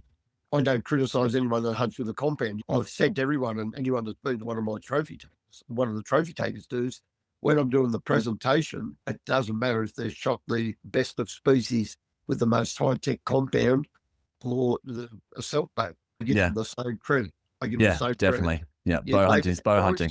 Yep. Made that choice. Who am I to question you? Yeah, I think, I mean, I can't mention it before, but the stories I get to hear from people messaging me saying, mate, I finally got my first animal. Like they send me a picture of their first bow kill, and it's actually a very exciting little moment that they share it with me. I'm very excited by that. Yeah, that is a good thing. Yeah. I told you about Luke Braid there before, coming up to me as a young fellow and saying, Dave, I got my first fox. And it's something that stuck with me. You get all these people at the seminars and thinking they really listen or they're going to get anything out of it. But yeah, And they actually do. Yeah. Literally a day later, and they come back and tell you how good. and he's still bowhunting, he's still locking foxes over it and all that. Yeah. Mate, I don't know why, but this little, It's not Sharp. working. You're about to run out of battery. I'm about to. So That's we've all got- right. We'll have to wrap it anyway. I want to say thanks, Dave. It's been great talking. Your stories are absolutely incredible. You kept me on the edge of my tippy toes the whole time because I'm standing, I'm not sitting. Or to be on the edge of my seat with the stories. They're very fascinating. I love you're good at being able to just tell a story in general. So it keeps it very captivating. But also I love that you've had a lifetime of bow hunting, and it's something that I aspire to get to as well. There was a stage in my bow hunting when I realized you don't need to keep rushing everything, because this is literally going to be with you for life. This is something I know I'm going to continue doing. And I think when you can accept it like that and actually just, to have the intention of this is a lifelong habit and lifestyle that you're going to start to follow, it's pretty incredible. And I think the way that bow hunting has shaped my life and changed my thought patterns and the world beliefs and bits and pieces that it's actually instilled in me is really quite amazing. I think it's only one thing that obviously we all share in common is that bow hunting is that common ground that keeps us driving forward and keeps us motivated, but also helps us to probably put other things in life into perspective. Like we do some very hard things out in the bush, and it makes the rest of life seem a bit easier. Yeah, bloody hell. And it also gives you a network of friends. that Oh, are genuine people. 100%. Yeah. Mate, I reckon another thing, I reckon in my adult life, I've had, I think we'll lose it. I reckon I've had 1,000 people in my house that are bow hunters, Yeah. maybe 50 years or 40 years. And yeah, I reckon only 2 or 3 in that time have let me down. Yeah. What's going on here? Just wait, I'm getting a phone call. Sorry. Yeah, Let me mate, decline I'll that. go. Yeah. All good, Dave. Thank you very much. Appreciate you, mate. We'll talk. Okay, thank you. See ya. See you, mate.